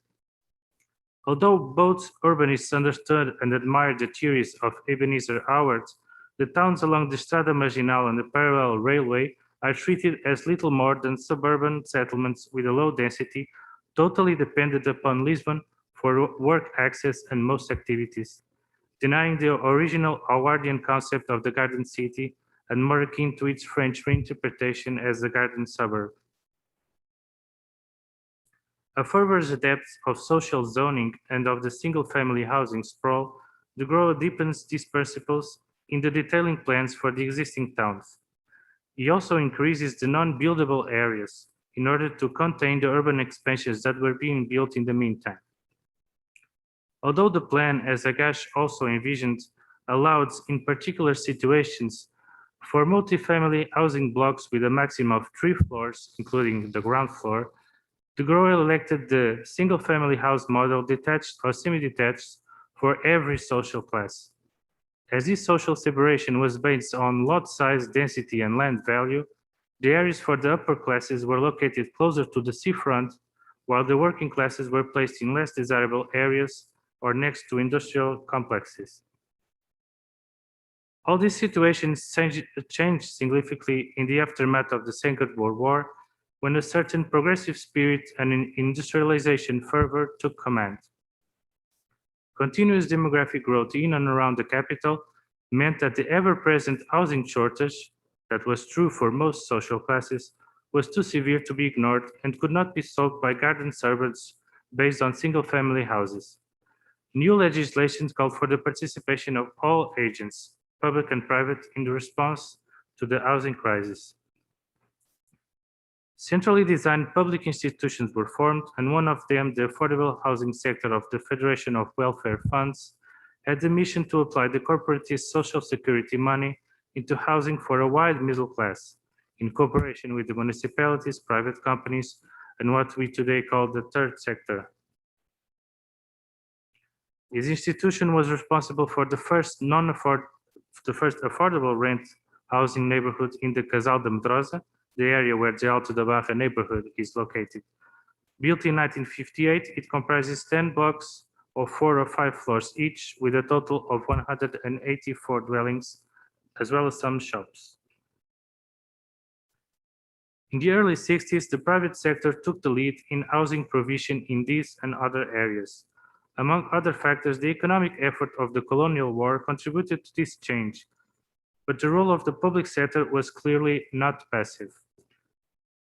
The area of the Casal da Medrosa, between the affordable rent housing blocks, a nearby military installation, and the Estrada Marginal, was mostly considered a military and forest area by the Costa do Sol plan, and thus not compatible with urbanization. The company that owned the land, Osapil, agreed with the Public Works Ministry and with the Oeiras municipality the sale at a special price of about 30% of its land, some 70,000 square meters, for the construction by the state of an affordable houses neighborhood and a public school. The company also agreed to provide the necessary infrastructure for that project, including roads, sanitation, landscaping, etc. These agreements were common practice during these years, following specific legislation that took into account the private interests and the public necessities. Thus, the actual provision of housing for most social classes became primarily a responsibility of the private sector, which ended up defining most of the urban dynamics in the Lisbon metropolitan area. Architect Fernando Silva was the author of the Casal da Medrosa urbanization plan. Although the plan underwent several revisions throughout the decades, it kept its original essence, born from a spirit of flexible negotiation between the parts, and with a tight control of the operation by the architect, was not only a designer but also a promoter. The end result that we can see today reveals a stable, multi-social, and heterogeneous neighborhood. The plan divided the land into two main areas, the western and the eastern zones.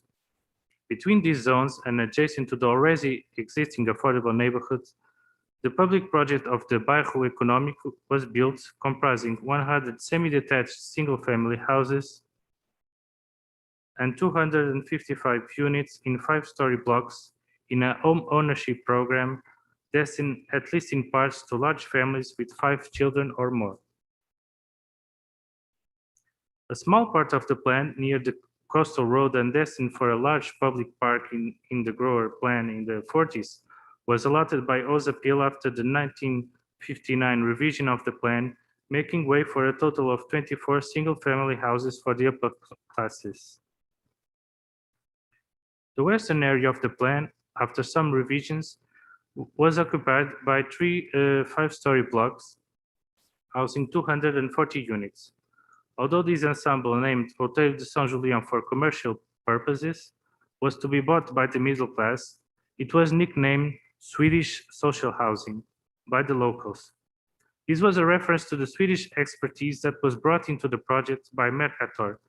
This company, of which the architect Fernando Silva was a founding member and one of its main shareholders, bought the remaining land and building rights from Osapil, proceeding with the development. But the core of the urbanization project was, as mentioned, the eastern area, which received the name Alto da Barra also for real estate purposes, where innovative building techniques were brought in from outside the country to improve the efficiency of the operation. The support facilities envisioned in the plans should also be mentioned, especially the shopping center, which was located at the center of the development, in order to serve not only the new privately sold buildings, but the other areas of the plan. The social club and swimming pool took a more exclusive setting, being for the use of the residents of the 5 Alto da Barra blocks, and reminding us that at a certain point, this neighborhood almost became a gated community, an aspect which was desired by its dwellers. I'm talking about this area, almost became a gated community. The contingencies of the Casal da Medrosa urbanization plan originated in an urban image that is not similar to other, apparently more coherent plans designed by Fernando Silva, such as the Portela neighborhood or Quinta do Marquês, which have a more unified urban image. But the Alto da Barra neighborhood ends up expressing more truthfully the modern urbanism principles that Fernando Silva had always wanted to implement, with frustrating results in other developments. The interplay between the 5 multifamily housing blocks, the underground car parking, the landscape project, and the progressive building technologies reveal a high degree of control by the architects, only possible due to its prominent standing in Mercator. The Alto da Barra neighborhood, the most striking urban feature of the Casal da Medrosa urbanization plan, ended up symbolizing the aspirations of a new middle class. Born of the post-war optimistic winds, a new stage was no longer the central city, but its sunny periphery. Now I'll pass the word to Inês. Thank you, João. Continue the explanation of João about the composition of the urban plan. I will focus in the 5 blocks for the middle class. As you saw in the last slide of João, we believe, and in fact, the location of the site, the privileged location of the site, both the proximity to Lisbon, to the center of Lisbon, or to Cascais, is the zone of the summer housing of the upper class. So it's more or less about in 20 or 30 minutes of distance, and also have the location itself, which opens the Tagus history that you can see in the photo. So the location can be considered at the first order for the establishment of this housing complex. So for this fortunate location allowed the great panoramic views. The panoramic views, this residential complex suitable for middle class or even for a high income middle class society. And of course, the proximity to the sea was the major differentiation between the neighborhoods. We can see for the others that João showed that belongs to the same neighborhood. So the primary project was started in 1962 and was approved by the Câmara City Hall of Oeiras in 64. Fernando Silva, the architects, proposed the implementation of the 5 blocks, as you can see, with a similar exterior experience that we will see, and surrounded by wide open spaces with a careful landscape involvement. But the contract also includes the construction of the circulation roads, the gardens, and the peripheral fencing of the whole urbanized area. So in the beginning, they couldn't develop this idea, but the idea was to close these 5 blocks as a close condominium of the rest of the neighborhoods. and we have two main inters. The insertion of the angle in the center of the central zones of the blocks allows for a formal implementation that freely adapts to the topography, accentuation, the inflection towards the interior of the complex.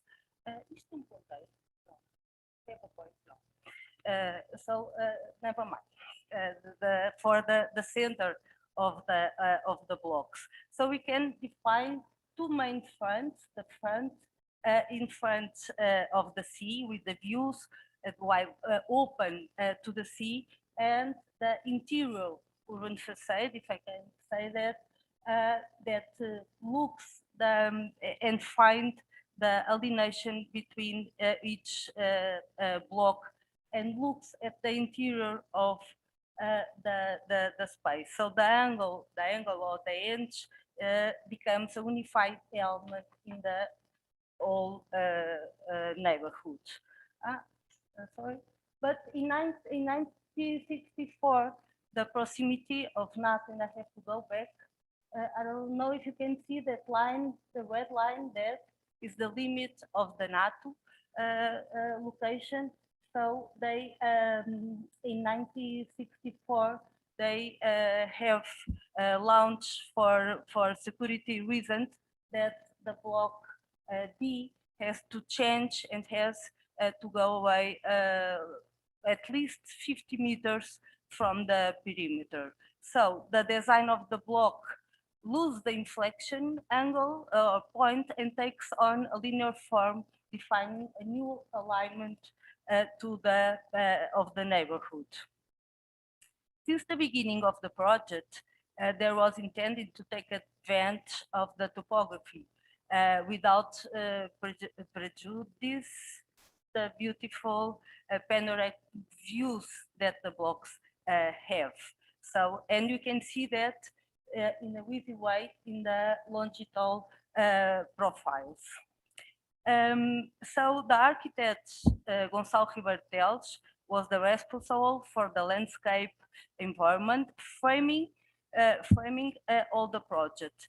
Gonçalo Ribeiro Teles is the most famous landscape architect in Portugal and has developed a lot of landscape projects in the different scales at Lisbon. I know that 2 or 3 days ago, they inaugurate one corridor, the green corridor that starts in square of Spain and goes for Lisbon. It's just a curiosity that I remember now. So in dialogue of this situation in the landscape and architecture project, it was based on 4 major structuring factors: the protection form of the dominant winds from the northward quadrant. The environment ensured the influx of the fresh air and breeze that came from the sea, the views over the sea and the surroundings, and the functional program that the population will seek in the green spaces, like the children playground, the young playground, and other recreation and games spaces. So these intentions are clearly applied in the urban facades of the neighborhood, as I explained, that you can see in the gray areas in that drawing. So the 5 blocks, the five blocks formally close and with the uniform characteristics are marked by the structural clarity of the in the facades. The architecture maintains a formal uniformity, a kind of abstraction even, configured by the horizontal scripts and by the prefabricated elements that compose the neighborhood. This horizontally is accentuated by the long length of the blocks. Some have more than 160 meters, and their low height of 6 floors. And then contrasting with the fixed vertical lines that you can see in the back facades. And as well, the balcony we'll see better, but the balcony acquired different designs and reflecting the apartment typology and setting the rhythm of the facades. In the facades, we have to highlight the continuous and these horizontal bands or squibes that are made from prefabrication concrete slabs. They are directly painted in white in this case, and they are fixed by means on directly anchoring to the slabs and stick out from a little from the plain facade. Through the preliminary observation and analysis, some apparently not existent difference between the buildings, but as you can see, we can appear in the different characteristics as this one, as we can see in the photo, the block E as the one who has the balconies in the lateral facade, as you can see. So the blocks looks similar, but they are not. So as I said, the balcony model becomes a central piece of the project. The empty element, window or balcony contrast with the full that serves as a guard, the protection of the privacy in the interior spaces, and do the squibes in the interior exterior views. So the angle or edge in the urban scale or in the architecture or even in the detail scale becomes a unifying element of the whole neighborhood, originating a geometric ondulation in the facades that shaping different geometries through the day, even in the surroundings of the gardens. So throughout the transversal sections, we can see the formal designs that concerns in terms of volumetry. It was interesting, if you can see in the image on the left, the architects, the Fernando Silva has since the beginning the goal that he didn't put some bodies visible in the cover, in the top, in the cover. So he changed and put the stairwells and the lift machines on the ground floor and basement in the section way. After they changed, and if you look at the terrace or the cover, he changed the design of the terrace in the first image to this continuous plant event in the top. So he can add a horizontal line also in the top of the buildings. The glazes or the lateral facades were carefully analyzed. So the plastic effect obtains of the concrete threatened in the value contrasts with the poverty of the concrete of the other spaces. Initially, Fernando Silva had planned to cover these glazes in stone, similar to what he have done in one of the most modern famous hotel Sheraton in the center of Lisbon. But after he invited the sculptor Fernando Conduto, who had already collaborated with him in several situations, for do the intervention with print drawings in the low relief on the exposition concrete facades. Fernando Silva had established a lot or different kinds of connection with artists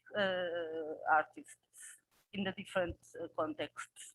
So to access the garage is done by the concrete ramps, a stereo, that taking form of a huge sculpture pieces I know it's a strange reference, but when I visit the neighborhood and cross these ramps, I remember the sculptures of Richard Serra. They are in the Guggenheim in Bilbao.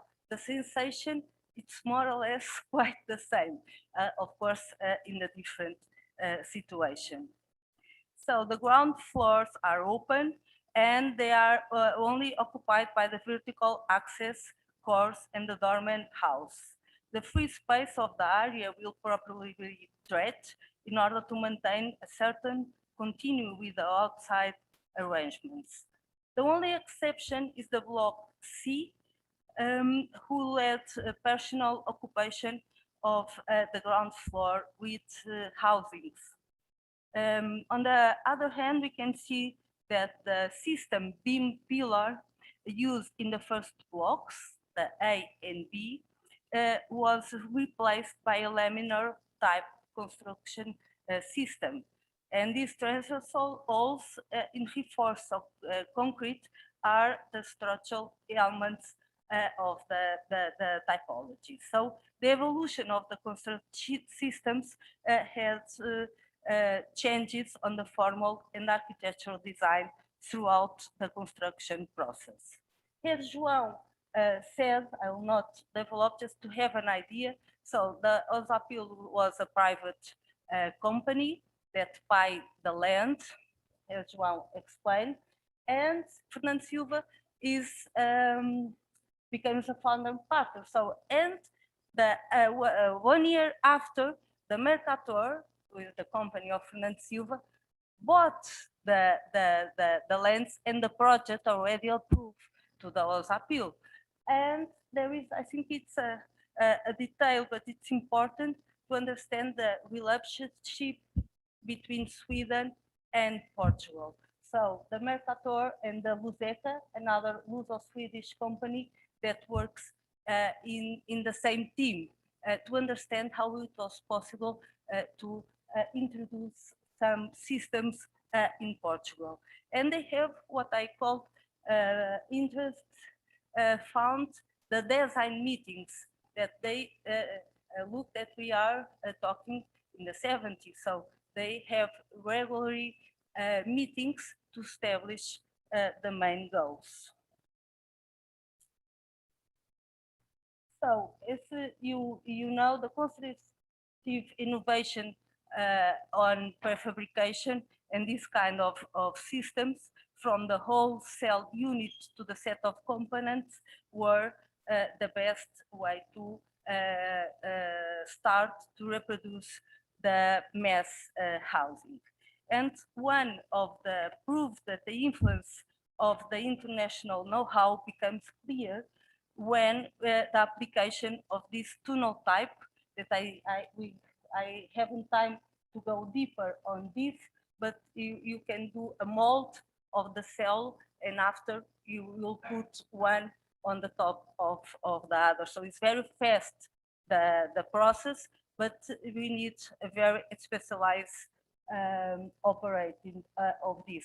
And the proof was the application of this system in Portugal, that it was common at all.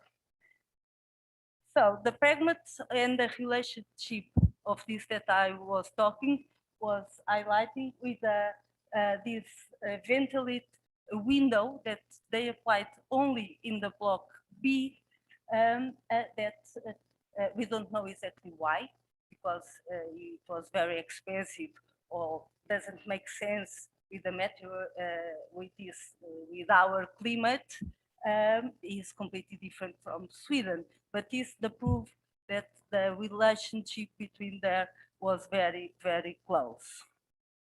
We can now, when you go in for the blocks and looking for a different certain way of life, they accomplish the 5 blocks with a total of 478 dwellings distributed for 34 buildings. So what I said, the buildings looks very similar, but they are very different. But the pragmatism of the international organization is even being cleared by the system left and right. So you see the difference before. I want just highlighting that we are talking about the neighborhood of the middle class that could be upper middle class, but the main typology predominates the rooms, the flats with 2 rooms that represents and the relationship with the middle class. We can deeper understanding the construction and the model of the following typology. For instance, in the block A, that you can see, we can highlight some general characteristics of the typology, like the 2 different entrances. Always there is always an exception of the block C. You'll see that is the most different of this one. So we have the 2 entrances. Fernando Silva has a lot of preoccupations and care about the modulation in the kitchen, and the relationship with the balconies of the back facades, and had introduced in the old buildings the system for the rubbish chutes. So that shown the technical worries about the architecture that developed here. So the block changed, but the typology follows the same logic. And these 2 main blocks with the system and the pillars on the ground floor follows exactly the same aspects. As you can see, again, we have more the typology with the 2 rooms. It's remains the majority. So the block C is one of the in the middle of the block, is the most different block. So it has different typologies. With diversion have lots of studios, as you can see, and flats with just 1 room. I don't know if you can see the numbers, but the model is very stretched with only 3.5 more or less meters between lights. So the apartments are very, very smaller. So the ventilation of the systems, you can see that the architecture sought 2 different ventilation systems, one for the kitchen, another for the bathrooms, and they close and one shutter to the top. And the block D, as we saw, is the only one that has the linear form. So the flats logically are quite different, but they follow exactly the same architecture logic of the plane. So they change the constructive system and even the model, but the flats reflects the same worries about. And this is the last block that I want to highlight the relationship at because are the blocks in front of the sea. They are bigger and they are more open to the views. So of course, this kind of situations that I don't have time to go deep in each one, that we can analyze and identify the difference that we couldn't identify in the beginning, for instance, in the posterior facades. So of course, this kind of comparisons comes or arise from the analysis of the plans, and we can see that the nucleus of the vertical axis change, but even with that, the blocks follows the same logic, And it's clear the worry and the careful about the exactly designed and dimensions about the balcony in the front facades. And that is kind of different or careful that makes the difference in the whole neighborhood. And this is the special mold of the balcony in the empty and avoid looks. Thank you so much. So, thank you, Inês and João. With a very long explanation. We are a little. Our time. We have to be a little more focused on time. I'm sorry. But now I would like to call Filomena do Espírito Santo for presenting the Angolan case. Well, I did not introduce João and Inês. João is a PhD student from ISCTE, and Inês, of course, is one of the chairs of this project. But I can say, about Filomena, I would like to say that Filomena is a professor at the University Agostinho Neto in Luanda, and she is also a researcher at this project. And so, welcome, Filomena. And I will ask for the next to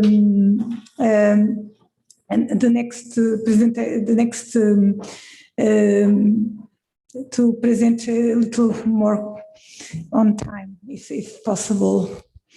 Thank you.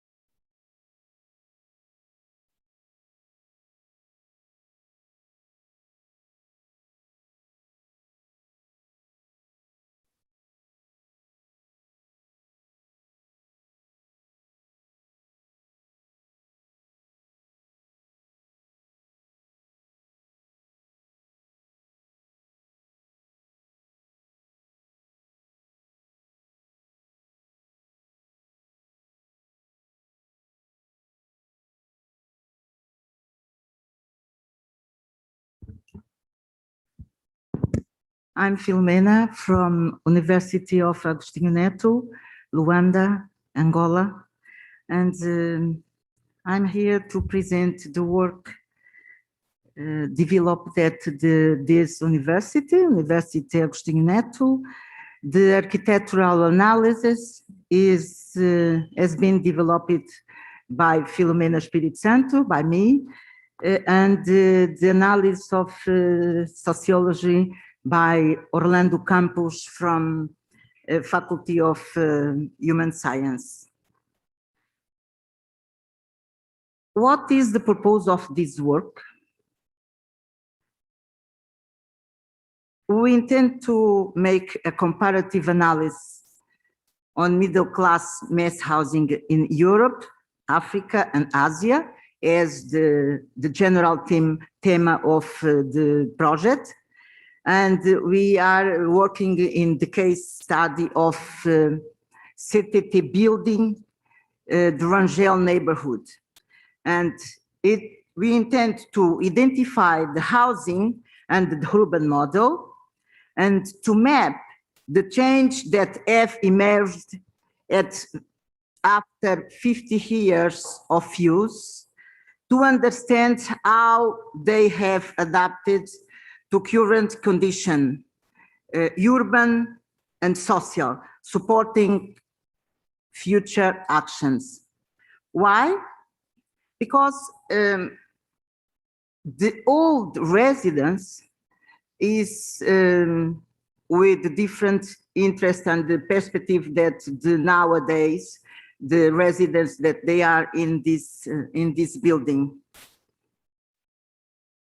The case study is in the CTT building in the neighborhood in Rangel.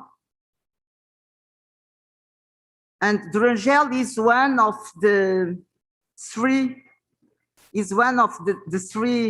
neighborhoods of Rangel as well, because Rangel is Rangel, Marçal, and the Terra Nova. it's important to say here some information about the climate. And it has a climate similar on of Luanda. It's humid and tropical, with 2 seasons, the hot and the rainy season, considered the longest, and the cool and the dry we called Casimbo, is not so hot, is more fresh.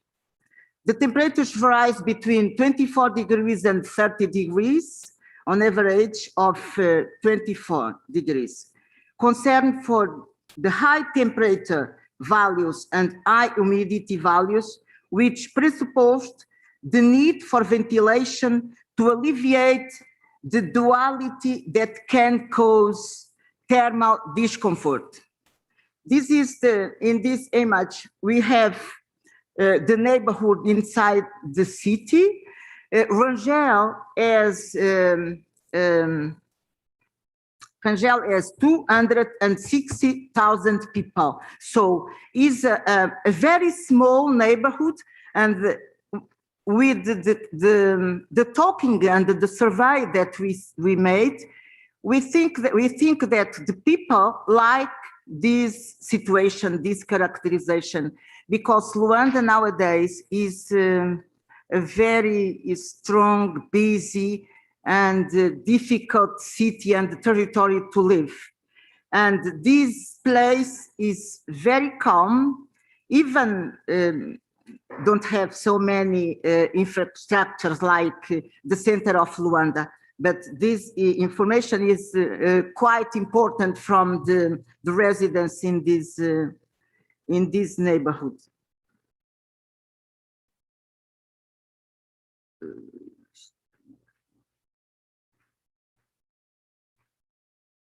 Okay.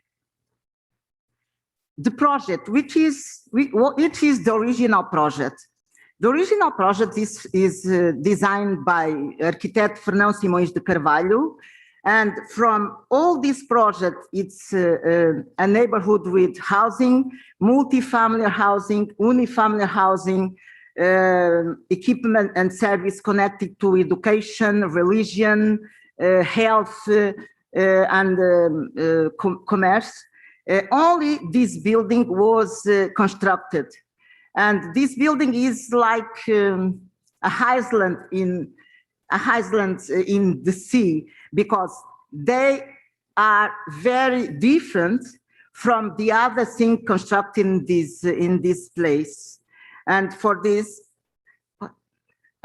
reason, it's quite an element and a construction that the people like to see and speak about it. This neighbor is constructed, and this building, CTT building, is constructed nearby Luanda. In the original project, this location is in the transition between the city consolidated and the starting of periphery. Even nowadays, the people likes to live in this building and in this city, because now is really periphery. They have a lot of problems in infrastructure and so, but is nearby Luanda. Luanda at this moment has many constructions connected to housing, but most of the neighborhood is quite far, and it's very difficult for the people to access to this housing by financing, and the mobility is very difficult. And the people in this territory, in this neighborhood, they say that it's not so difficult to go to Luanda or to the center of the city and works and buy some things that they want.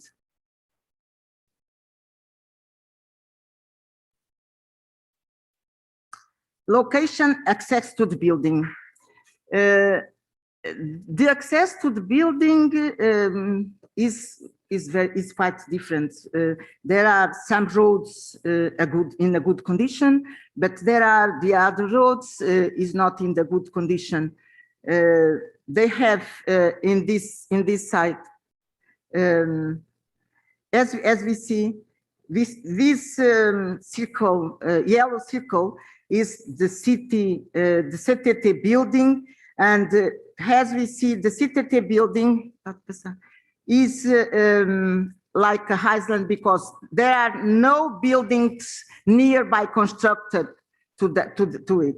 And we have here the main roads, the building typology, the main service. So the characterization of this nearby, this neighborhood, they have multi-family housing. They have unifamiliar housing. This multi-family housing is a typology that we say E15 is a technology from Cuba. And there are many buildings like this around Luanda. And the main service, I think it's very important for this neighborhood because they give some importance. The main service, they have the Medium Institute of Telecommunication, a faculty of telecommunication. They have institution connected to the radio and the Ministry of Telecommunications. So there are important institutions connected to the education and the other that make this neighborhood quite important in the city. Okay, the CTT building is isolated, is inserted in an managed plot because we don't see any action of management from the administration, from local administration, and is deteriorating along these years since the independence, 1975. The CTT building are organized in 4 blocks. Each block is connected with a staircase, and there are in the blocks the typology of 2 rooms and the typology of 3 rooms. These houses appears some preoccupation by the project from the comfort, thermal comfort. They have a favorable orientation. They have some interesting design from the windows and the doors. It's the windows is with cross and wood, and they permit to have a cross ventilation even they are closed. So for this reason, the people and the residents like and feels comfortable. They are a good, the light is good, and they like the house. Even the building appears some pathology. There are 3 things that they have changed inside the houses and the apartments. It was the kitchen, the place where they use as a kitchen, the place where they use as a laundry, and the rubbish. The kitchen, because the project shows a style like American kitchen, And as we talk with the people, they think that is not so good for the habits and customs from them. The laundry, they use the space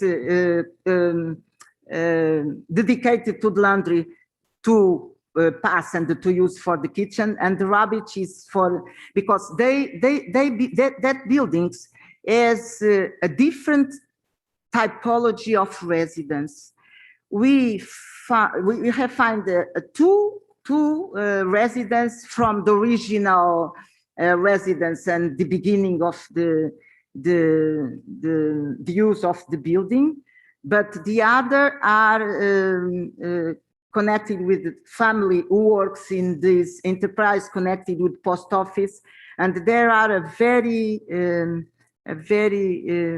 big difference in values and in the costumes of the use of the building.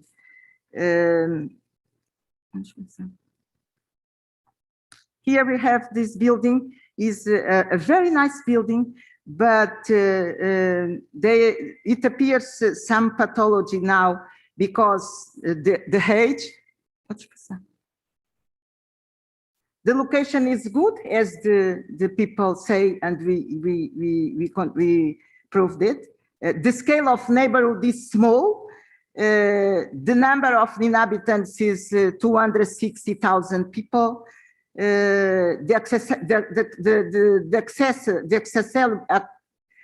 accessibility is good to the city.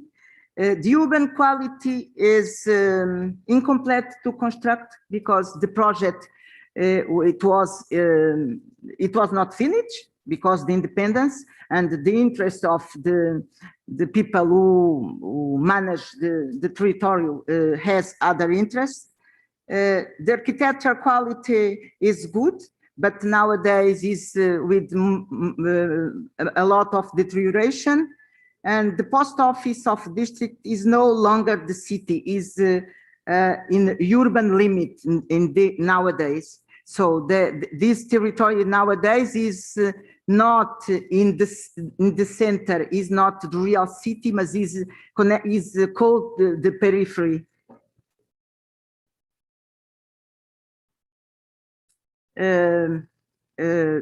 Some characterization, the building has balcony and they have some places for plants. Some residents made some change because the security and because the dimension of the family, and they think that they need most of all the place that they have inside the house. So they close the balcony and enlarge the dining room, all the other space inside the house.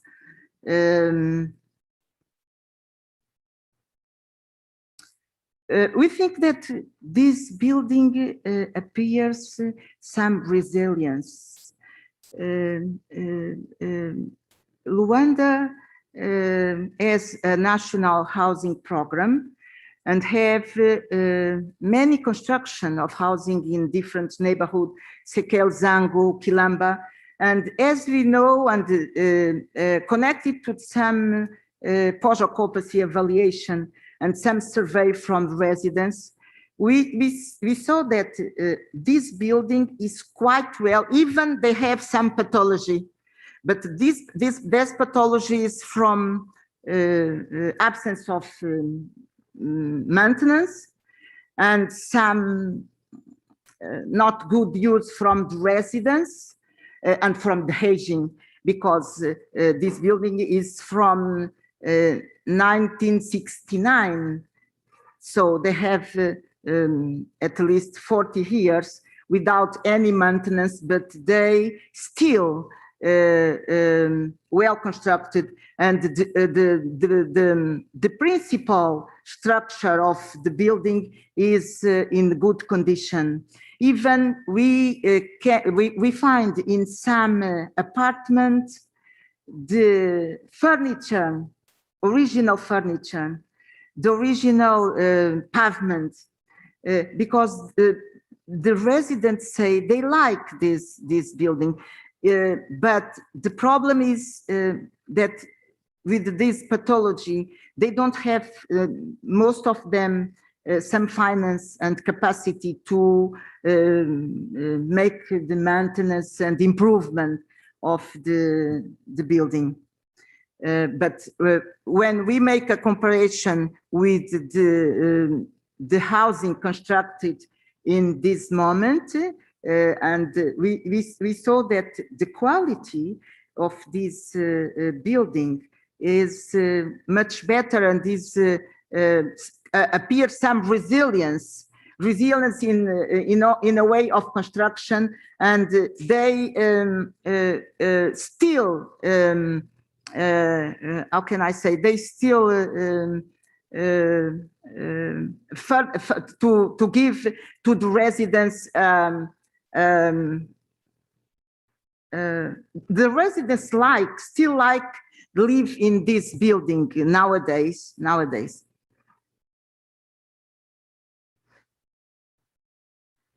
Here there are some furniture. This is the original furniture, yeah, and they are still quite good from the years. And here we have some alterations, some experience that the residents are making for using this building. As we say, that some of them, they close the balcony, they use the space for plants for using for the living, the diary living or the daily living. Here we have the original pavement. Some dining rooms have the original pavement as well. They are some pathology here. The conservation status is not so well, but is not is not with the danger, no, because they have some humidity in the walls. There are some features and so.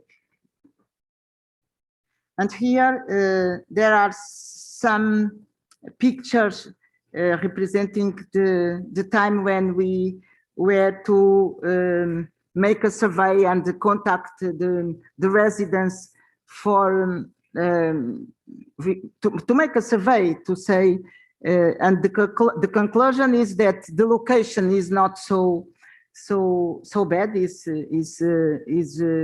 with the proximity of the city. The building is quite well. The quality of the organization is not so well because the resident is not so organized. But we think that this CTT building can be the reference of the housing construction in Angola, because they have some connection, a good connection with thermal comfort, with the durability, and with the spatial organization, and the construction is quite well. And for this reason, we think that they have a good experience in working with this building, and the people likes to live there. Thank you very much.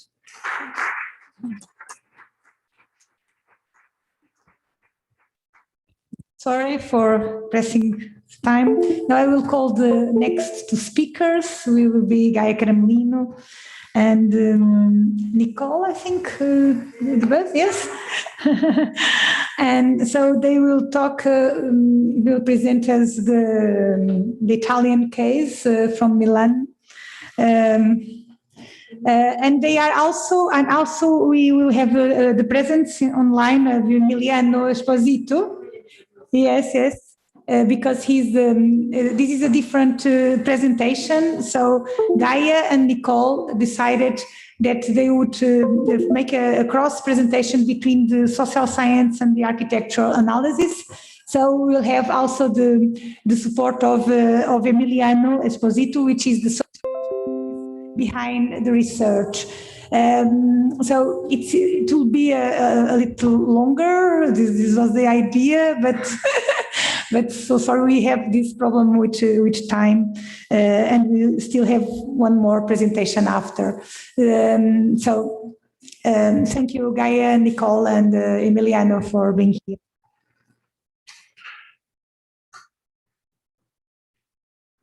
Okay.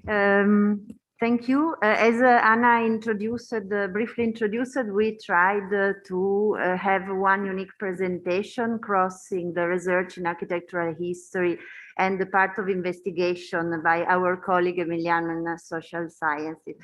I would like just to start with a short premise. This is really a work in progress. It's a very germinal phase of the research that started with the conversation with Emiliano a few months ago, but we thought that it could be interesting on this occasion to show the outcome of these exchanges, not focusing on the architecture and only on the architecture and urban history of the neighborhood, but rather on the multiple narratives, stories that emerged around this neighborhood when crossing the research methodologies, tools and practice of architectural history and social sciences. So this is a multidisciplinary research that was conducted on an ordinary housing complex of 46 buildings conceived for 20,000 inhabitants in the northwestern periphery of Milan.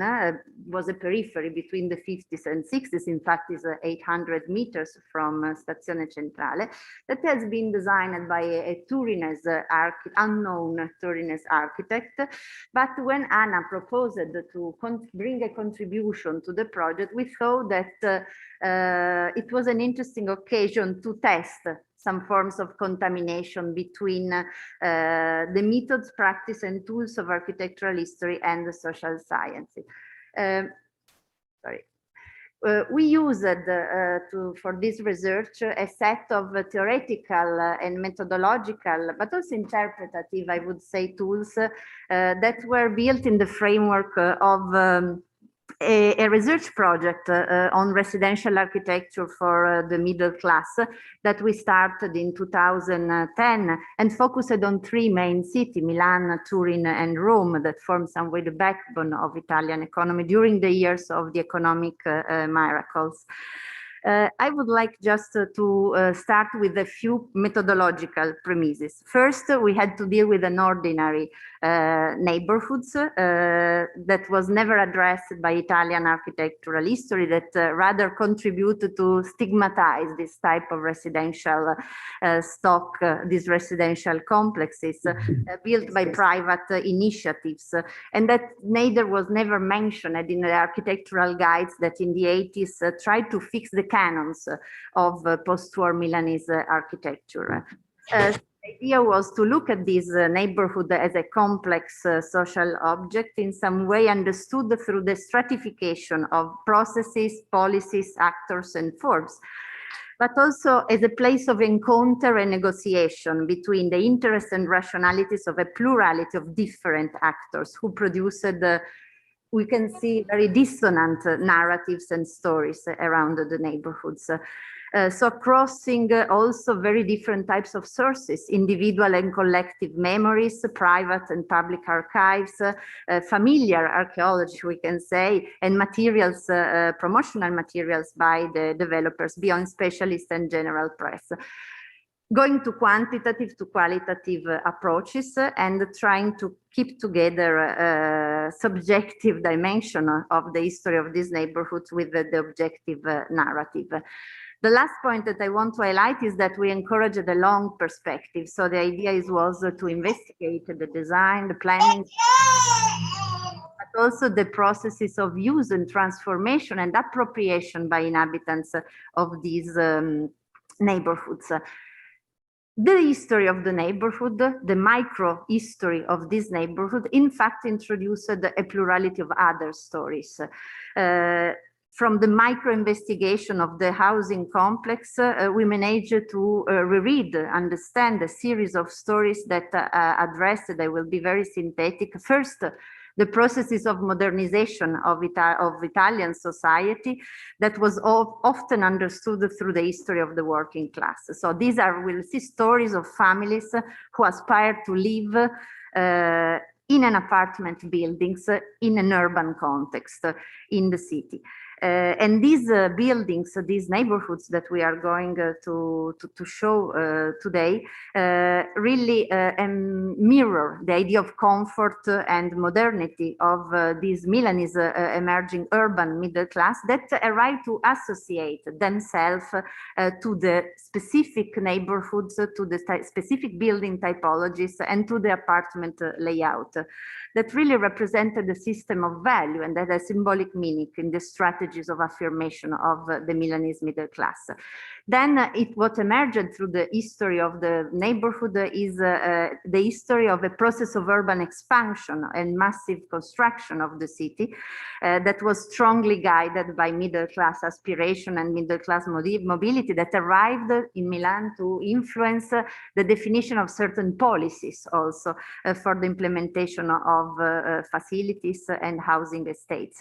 And then what emerged is a new insight on the planning culture. The history of Milan has often been portrayed as an homogeneous process observed through the history of the city plan. However, the history of the neighborhood showed the processes of negotiation between public and private actors that highlight a fragmented processes of shaping post-war Milan that at a certain moment arrive also to generate the fragment of the so-called public city.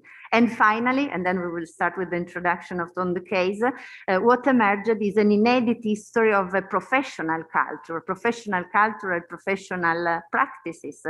We are addressing today a very unknown, we can say unexplored professional fabric. And what emerged from the history of the neighborhood is a modus operandi, a set of practice, of way of doing, a very bureaucratized process of shaping post-war Milan that was, of course, never mentioning ordinary practices, we can say, never mentioned in the canonical account of architectural history. So I think we can start with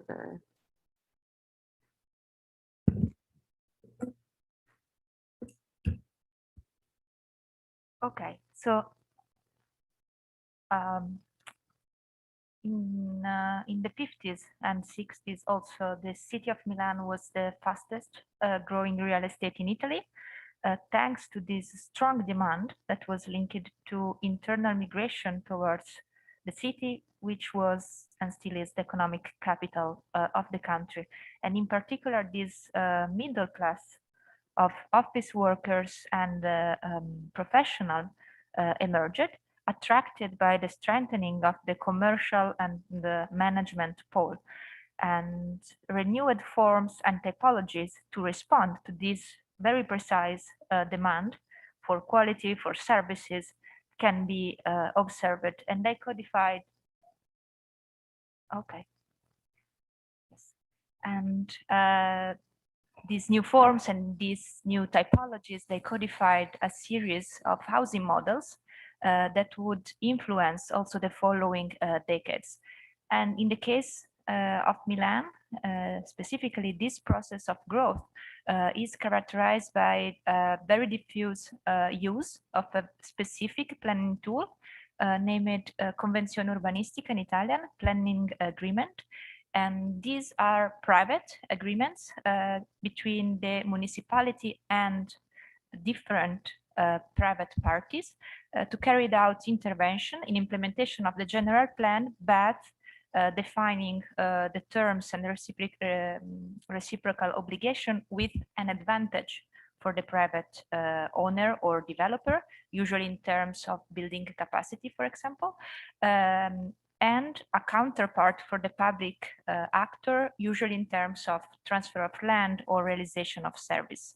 And this is a very specific approach to planning and the implementation of the general plan that is being linked also in this historiography with the city of Milan, and in particular with this period. And so this form of negotiation that has been also strongly criticized, of course, because it's the balance of power, actually can be also read, and that's the way we try to read this process, in our case, as a generative process in relation to models and ways of living, and also the urban planning tools themselves. And it was bringing to a new residential landscape originated by the encounter between a variety of factors and also interest. And just to highlight a point, on the background in this season, we have the state that is in Italy was stimulating also private housing, so not only investing in the public housing, but in these decades in particular was stimulating private housing for the middle classes with an extensive policy of tax breaks, for example, for home ownership. We have the companies, we have the private operators also thanks to this mentioned negotiation, and we have this new role for the architects, designers, and for the inhabitants who were bringing with this emerging middle class new demands for the living spaces. And these factors are producing disciplinary tools, residential strategies, services, and typological and living models and public spaces. And all these are actually varying according to the urban sector of the city in which they are realized. And so we arrive to our area, the area in which the neighborhood is placed, is called Zone 2. We have 20 zones in the city of Milan. Is in the northeast of the city, and is a very interesting sector because it's sector of expansion and transformation of the city. Many agricultural areas were converted to residential areas, also because already in the 30s, in the Albertini plan, which was the general plan of the 30s for the city, what you see in red was the expansion area. So this plan was also a lot criticized because it was helping, let's say, the speculation, providing a lot of land to build. And you see in the zoom that the area where now the neighborhood was completely free. And also in this zone, in this sector of the city, many other areas were empty thanks to the decentralization of industrial activities. This was one of the key points in the general plan of the 50s, and they were moved from the central or semi-central areas to the city along some axes. And one of the axes that is limiting our neighborhood is actually one of the axes in the direction of the following collocation of the industrial areas. You see the amount in violet of areas that were moved. And so this was another factor providing a lot of occasion of transformation in the sector of the city.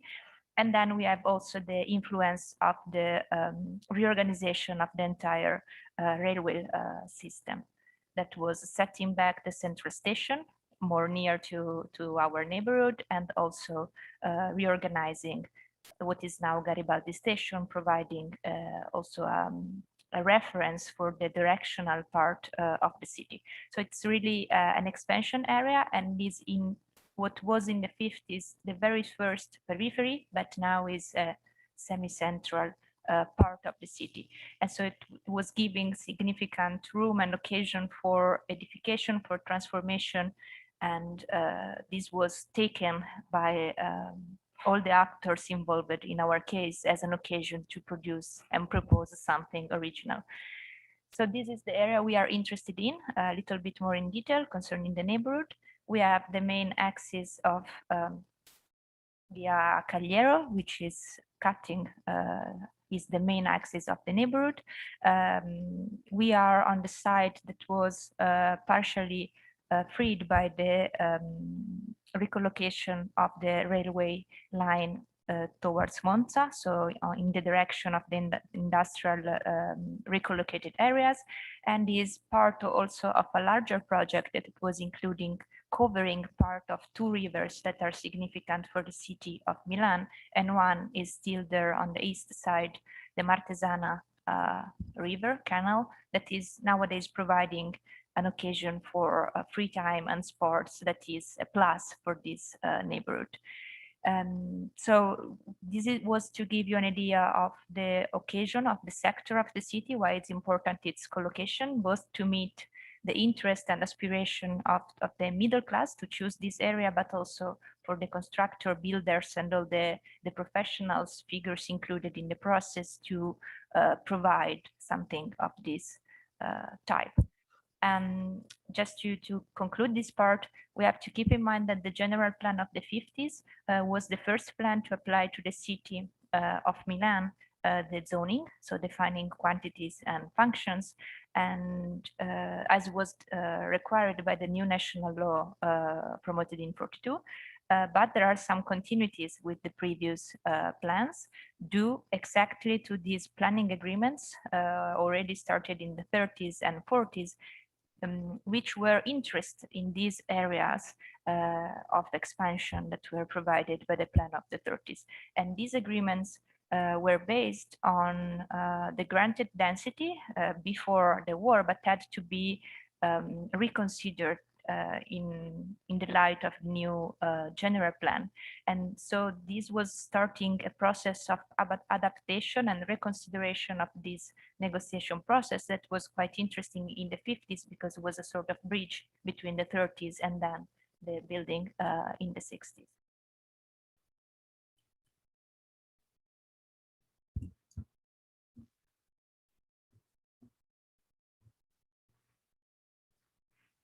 Beyond showing the visions and the strategies of expansions of the municipality of Milan since the late 30s, the history of this process of negotiation between the municipality, the private developers, and the church who was involved through the Opera Pia show also the attempts to create, to generate a symbolic value associated to an area that was part of the periphery in the early 50s, but in fact, as I mentioned before, is behind the Stazione Centrale.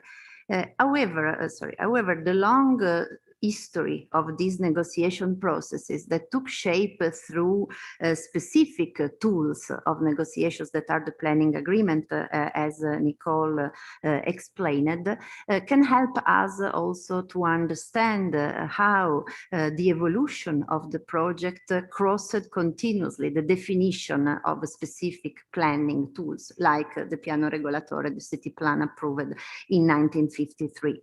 The long negotiation process that was conducted between the landowners, the promoters, the municipalities started in 1943 and ended in 1958 through 4 diverse solutions and 4 diverse planning agreements that have us to understand the evolution of the project from a very rigid system of closed residential blocks and commercial activities at the ground floor that mirrored in some way the culture of the late 30s to the final approved plan of 1958 that show an interest in urban design experiments, proposing an open system of building breaking with the perimeter of the blocks, connected by a system of private gardens and walkways paths, and through commercial platform organized around a core of facilities.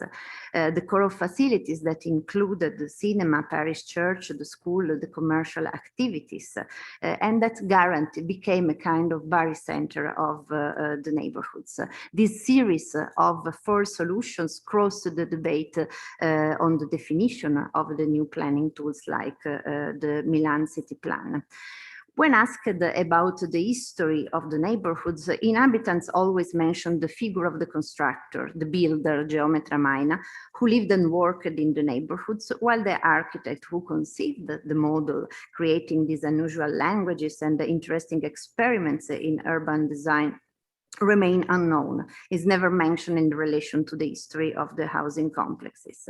The construction process and the strategies used to promote and sell the apartments bring to the light the presence of a multitude of actors, insurance company, cooperatives, building constructors, private investors, landowners, the church, as I mentioned before, through the Opera Pia, that were involved in the purchase of land and in the controversial operation that brought to the creation of 45 small companies called the Milnosa, Milano Nord-Ovest Society, that were purposely conceived for the construction of the estate, generating a legal dispute with the municipality that developed over several years. Marginal figures in the discourse on post-war residential architecture in Milan, the architect Gualtiero Casalegno has an active role and is strongly engaged, involved in the codification of new models for the Turinese middle class. In the final version of his project in 1958, he introduced the innovative concept investing on these 8-story slabs organized in a system of large private communal gardens, and investing on a spontaneous reduction of the maximum volume to experiment with the green space. Flats were connected through continuous equipped loggias on the facade, screened by diverse types of brise soleil. However, the most relevant aspect of the project is this mixed block of services, offices and residential buildings, residence, in the barycentric position of the neighborhoods that in the vision of the architect make possible the life of the neighborhood as an autonomous entity. In the imagery of inhabitants, this housing complex and certain architectural features, for instance, the unconventional layout of the master plans, the systems of facade, the layout of the apartments, signify high standards of comfort and modernity. However, while the original intention of the architects was to generate a system of green private spaces and collective facilities to encourage community life, the core of services, the private system of gardens that connected the buildings, and the richly decorated main entrances with the doorman had a symbolic meaning in the imageries of the purchasers and inhabitants who moved in the estate, become real features of distinction from the economic houses and the working neighborhoods in the same areas. And I would like just to show you some images of this main hall that were really decorated with the doorman lodge, that were really decorated as the representative part of the building, but acquire a strong symbolic meaning, both in the strategies of purchases and the imageries of inhabitants who moved in the neighborhoods. These features still have a value and a symbolic meaning in the imageries of an old generation of owners who recognize in these elements a way to preserve a lifestyle and the prestige and the social homogeneity of the neighborhoods that on other analogous complexes represents elements of fragility due to the diversification of mode of inhabitants. I think that now we can ask Emiliano to bring us to the second part of the presentation. I can move the slide. Yes. Good morning to everyone. And thank you, Gaia and Nicole, for the first part of our presentation. Now I'm going to introduce you the sociological inquiry of our case study. Oh. I can wait a minute.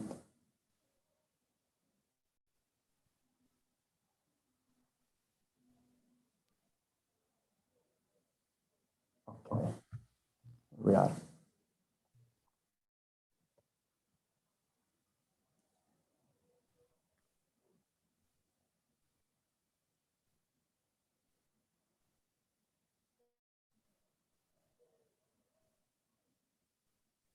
Okay, so I'm going to introduce you the sociological inquiry of our case study, starting from the quantitative characterization of the area of our study. And I'd like to say that this characterization is to be read in the light of the urban planning issues that Nicole and Gaia have just highlighted. That is the creation of a neighborhood conceptualized and then realized for Italian middle class families within a broader urban sector of the city of Milan interested by intensive urban changes in those years during the 50s and 60s.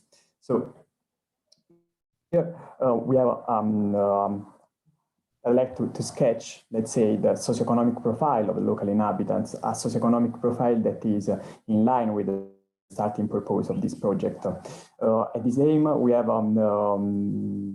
compared, we have used, we have built the quantitative characterization of this area upon the census data 2011, 2001, and 1991, in comparison with the value of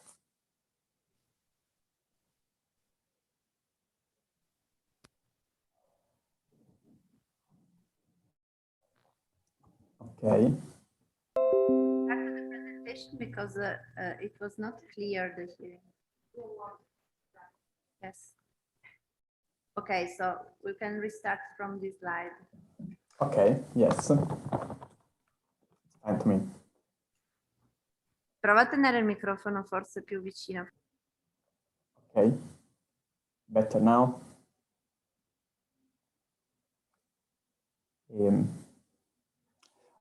Okay, so the socioeconomic profile of the local inhabitants of these of our case study. As I told you before, we try to put in comparison some census data between those of our case study and the census data for the city of Milan, and some general considerations, some general characteristics emerge. Firstly, this neighborhood is characterized by a high rate of homeownership, and we know that in the asset-based housing regimes, such as Italy or other Southern European countries, the housing tenure goes hand in hand with the socioeconomic stratification of local people. So we can say that in very general terms, homeownership is often linked to higher financial resources for housing. Second, this area shows very positive values with reference to the employment and the educational level, and especially if compared with the city average. And finally, the presence of foreign people. We can say that our case study is not proper multicultural neighborhood with a very low percentage of foreign people living in the area. That correspond to around 8% of the total local population. So we can move on. The next slide.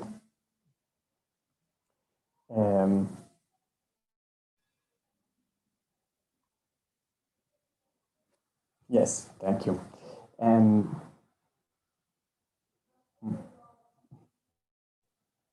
okay, thank you.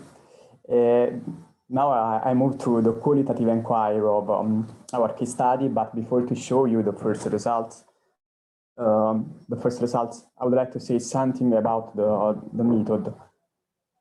Aimed at enriching the methodology employed by Gaia and Nicole to frame the urban planning issues, I have based my qualitative investigation upon an ethnographic immersion in the area. I have rented a room for 1 month in the district, and I have cohabited with a local inhabitant.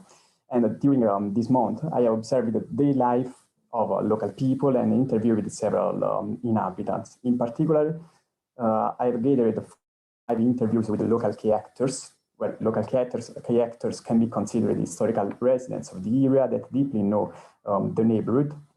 Then I gathered 15 in-depth interviews with the local inhabitants in order to appreciate their housing pathways and the satisfaction of inhabiting in the district. Among others, the key topics of our discussion, of our interviews, refer to the perception by local inhabitants of the space at three main levels: the home level, the building level, and the district level. So the first one, the home level.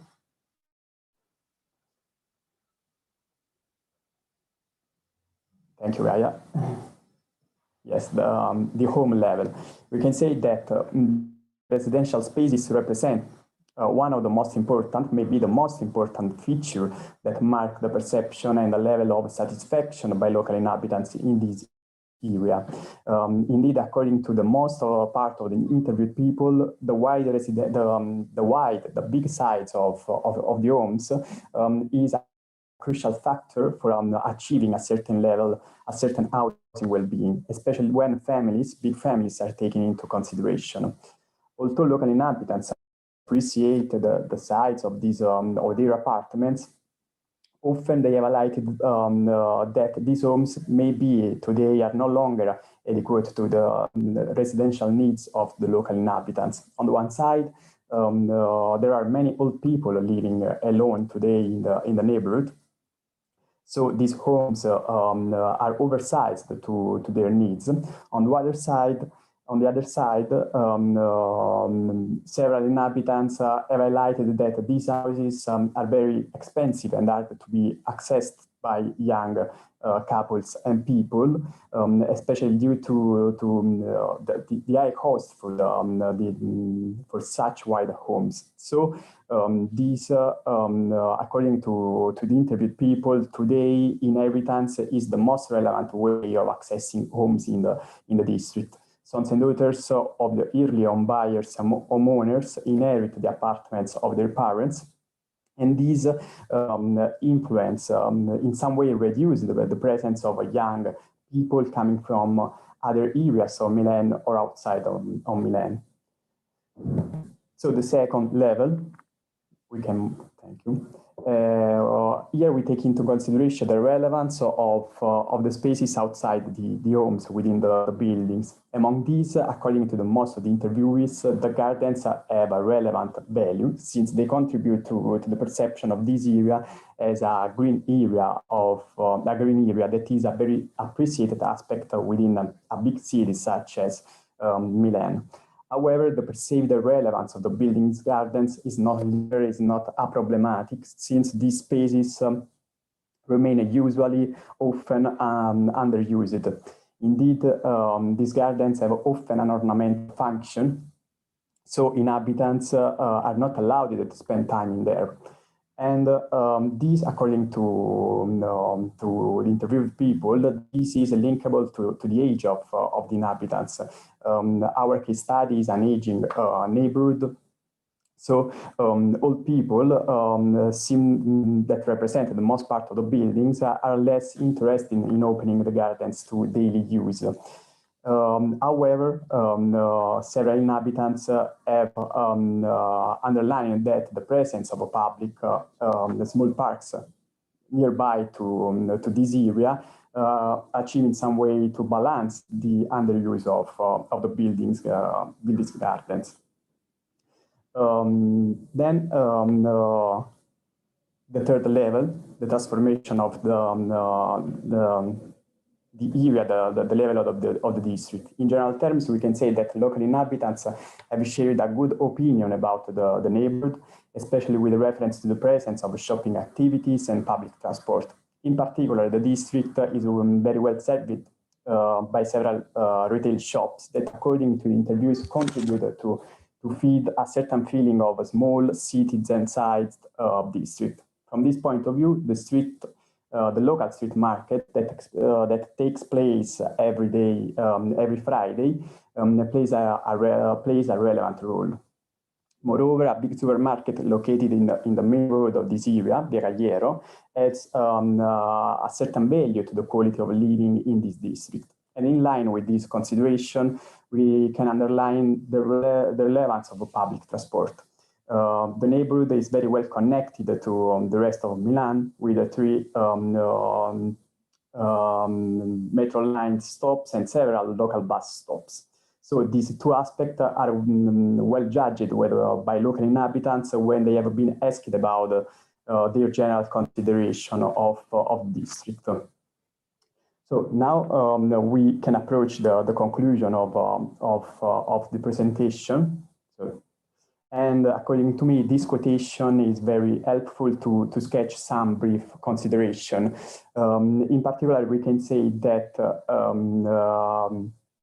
no relevant changes have occurred in this area, in this neighborhood, with reference to the urban landscape, use destination of buildings, and socioeconomic profile of the local inhabitants. In some way, we can say that the low transformation of this area is often connected by local inhabitants, is often connected to a sense of rootedness and belonging. However, such a sense of belonging specifically refers to the physical spaces of the neighborhood, let's say the homes and the buildings. To be clear about this point, we can say that during the interviews, several inhabitants have underlined that a proper social and neighboring community does not exist within the neighborhood. So social relations among neighbors are often formal and not so tight. In a nutshell, we can say that a certain level of attachment can be detected within the intimate space of the homes and among small groups that often overlap to the family sides. So, concluding, we can say that we can move to the last slide. Thank you. We can say that a feeling of belonging characterizes the neighborhood. This can be linked to the low or quite inexistent transformation of the area, where the most relevant change refers to the aging of local inhabitants. Moreover, we could associate such sense of rootedness and immutability to the low or the hard accessibility of housing, while apartments and high costs influence the low turnover of the inhabitants that often access to housing through inheriting the parental homes. In conclusion, we can underline that the district is today a quite prestigious area, mostly inhabited by middle-high class families that poorly consider the neighborhood as a mass housing project, while highly value the quality of their dwelling in this area. And so they, nothing, just finish it. Thank you so much.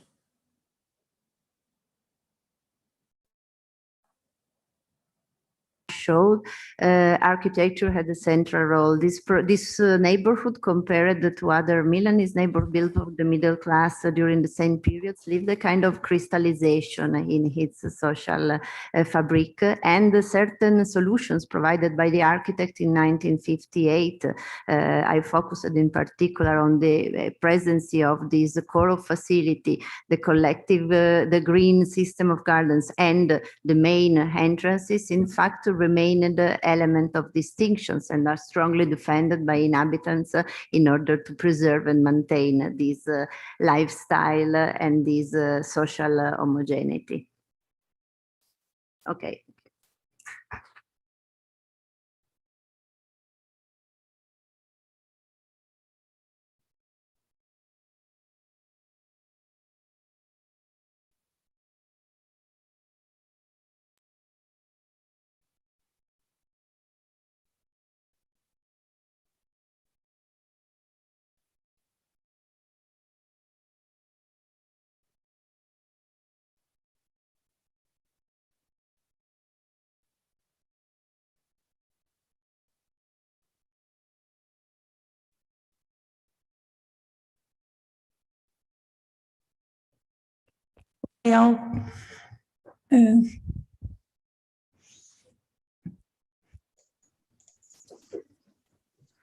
Olá.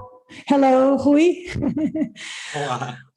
We're trying to talk with you well, it's your presentation, a presentation of 50 minutes, or will be a little more, because we are out of time, and the idea, if it's a little more, we will pass your presentation for tomorrow, because we are in lunchtime here. So I'm being very honest with you. It's as if I prepared for 15 minutes. Okay. And then so you are ready to do it in 50 minutes. I think so. Then I have a very difficult relation with time. So if you have to start, yes, because we are really out of time. So we should have having lunch now. So with no more delay, I will introduce Rui Leão from Macau. He's going to present us the case study of Estrada de Cacilhas blocks. And so, please, just start it. Okay, can you let me share my screen?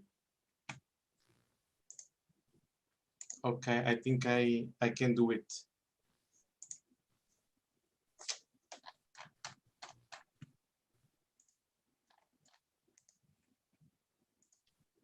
Is that okay?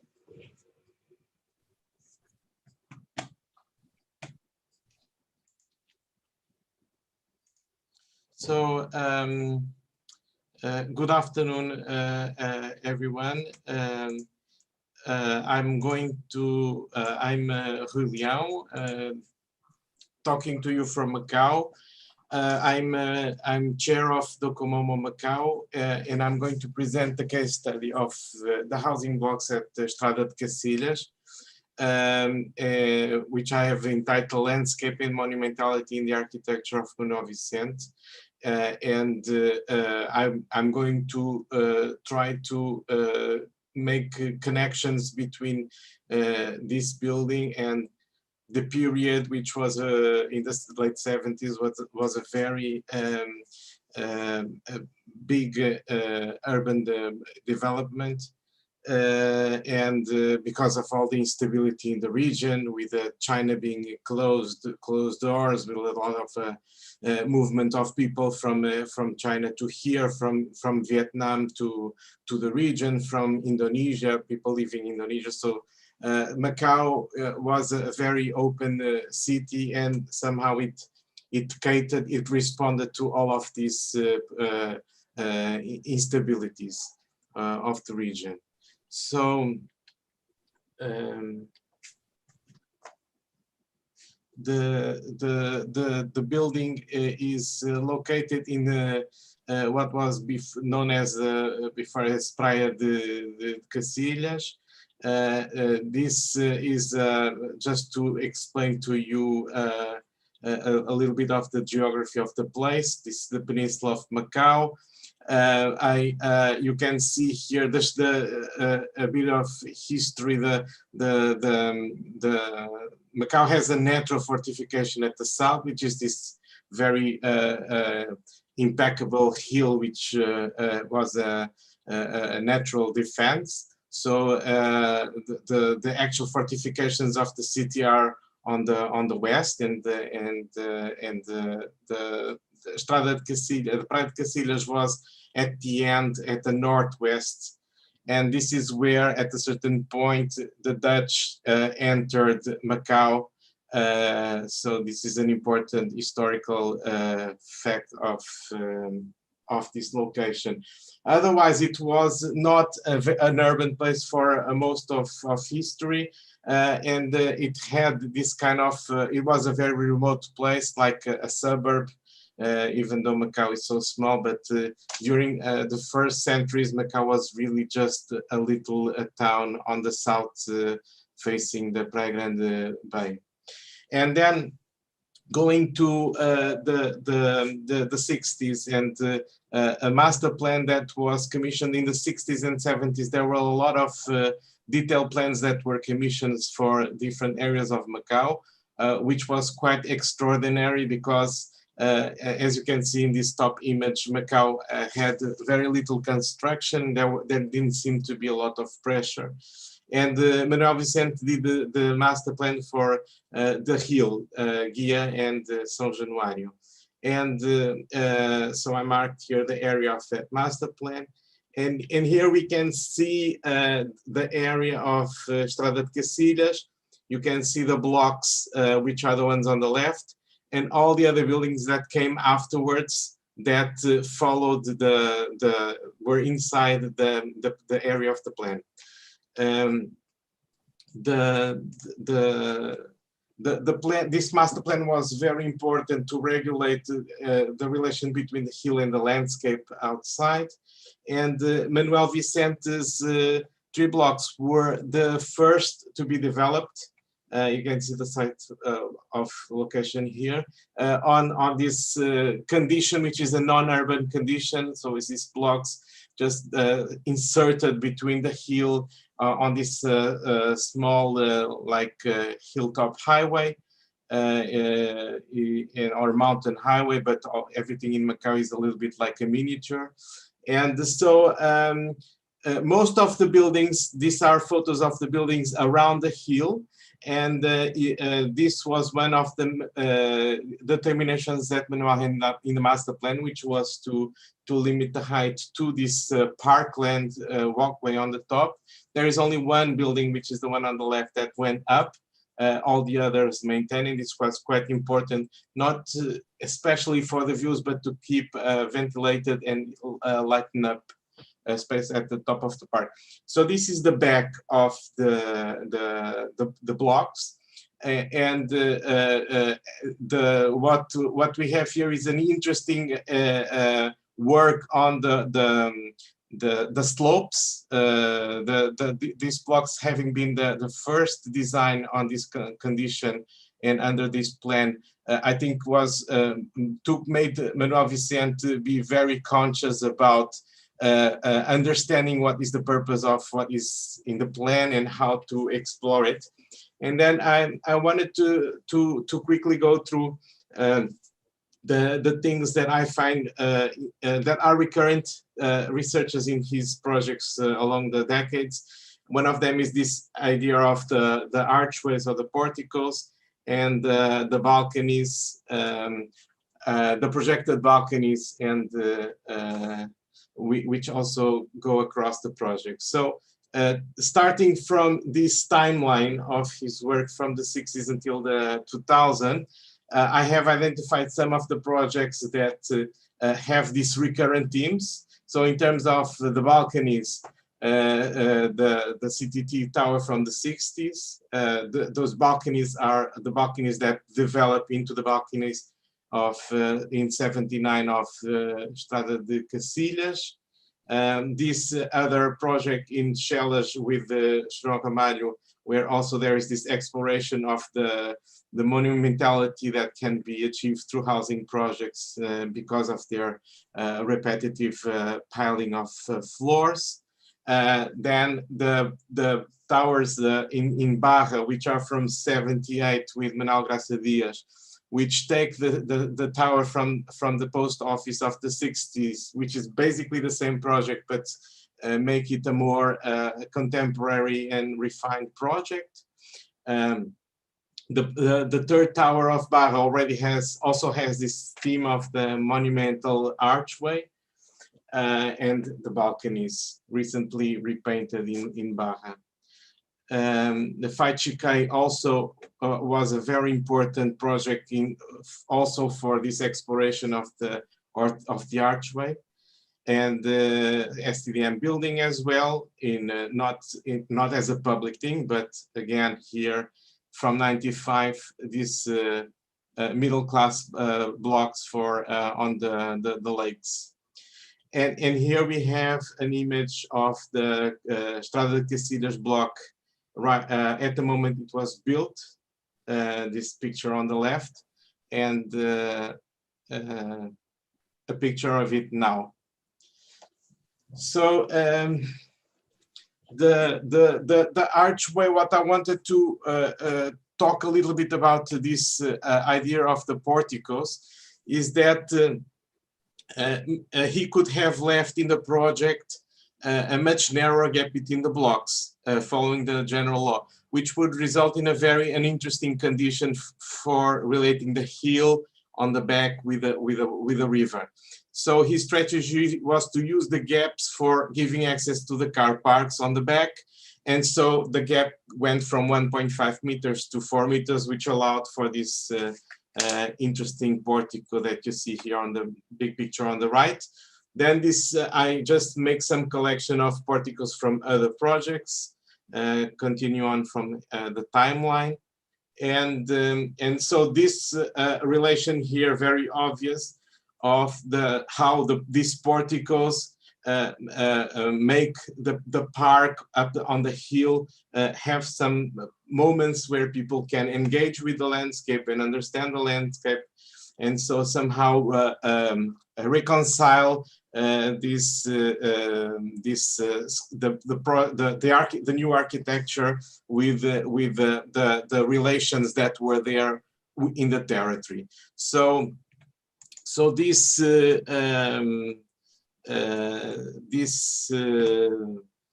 macro scale is a presence of extreme, it comes as this extreme densification and verticalization of the collecting housing programs in the city. And what Manuel does is, because he understands that this is an extreme condition that is being imposed by real estate into the city, he brings this urban reasoning of cutting out these gaps in the buildings into the architectural realm of his projects. And this has been an invention for the city, has been something that people understood by looking at his built projects, and become like a strategy for the city to deal with this kind of extreme condition. So it allows to preserve the idea of the visual continuities, to create this design these pathways that were there in the city, and so that people understand the relationship between the two sides of the building. And so the portico has all these qualities, and it's like a very using a portico or an archway as a very dynamic way to dramatize the relation of the context around the building, rather than the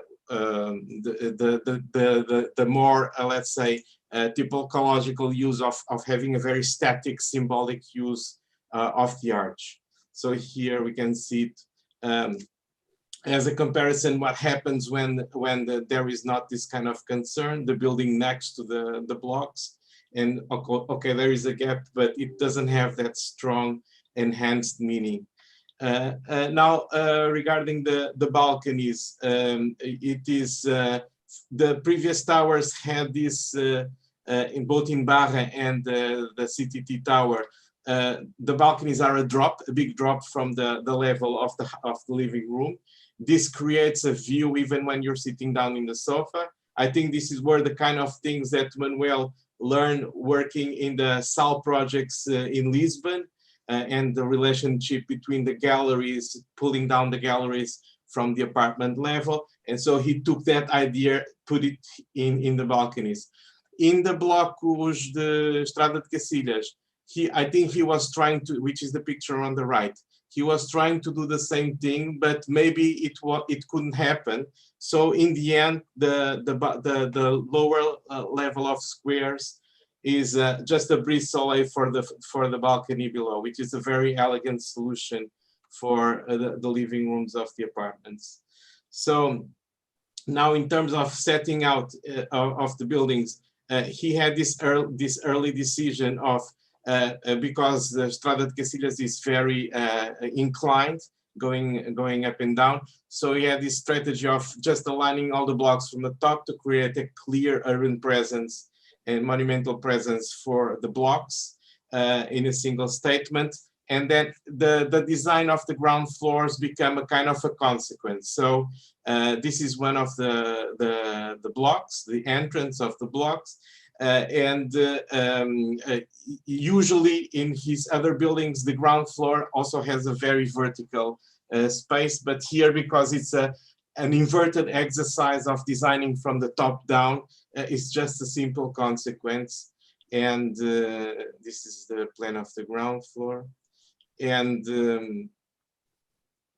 creates this kind of very tight condition. Here we can see the typical floor plan of the blocks, in a typical apartment in the repetitive floors. And one thing that I like to say is that this is not a very typical typology in Macau. It's not very dense. It's just a 1.5 layer of building. And this porosity that we see in the plan is what allows the filtering of light and views towards the landscape. And I find it interesting because it has kind of the scale and the principle of some of the typologies that we see in Lisbon, the Caldas de Bacalhau, and which is not very normal in Macau because everything is more densified here.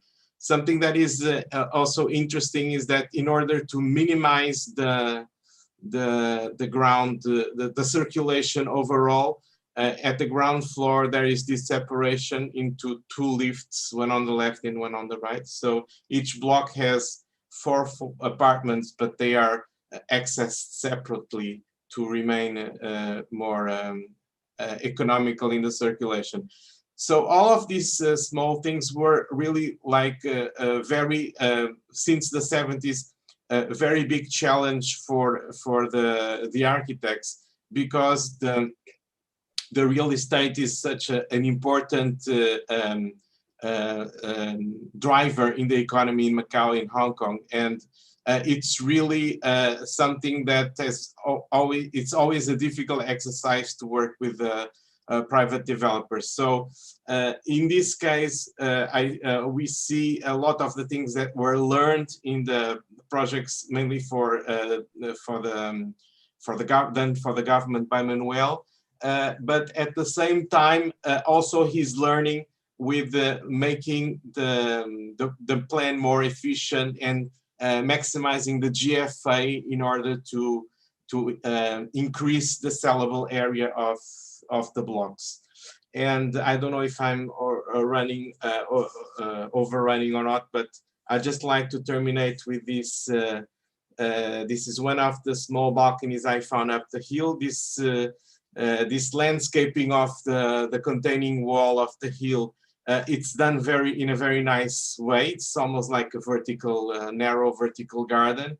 And somewhere along the way, I found this sitting area. I found it very interesting that the benches, I'm very convinced they are also designed by Manuel, because the benches themselves are almost like an icon of the block, with a portico on one side and the square on the other side, representing somehow the facade with the balconies, and the portico with the urban transparency of the hill and the water. So that's the end of my presentation. Thank you very much, Anna and all the team. Thank you very much, Rui. You saved the day with your presentation. It was on time, exactly. So unfortunately, we don't have time for debate. Maybe tomorrow we'll continue the project sessions, and we will make maybe a change to the program. We will see, and start it with Professor Angelam in the morning, and continue to visit Macau tomorrow. So now we have our lunch break. I will ask you to be very well. Try to be brief in your lunch break. Maybe we could start it only 10 minutes late behind the schedule. Can it be?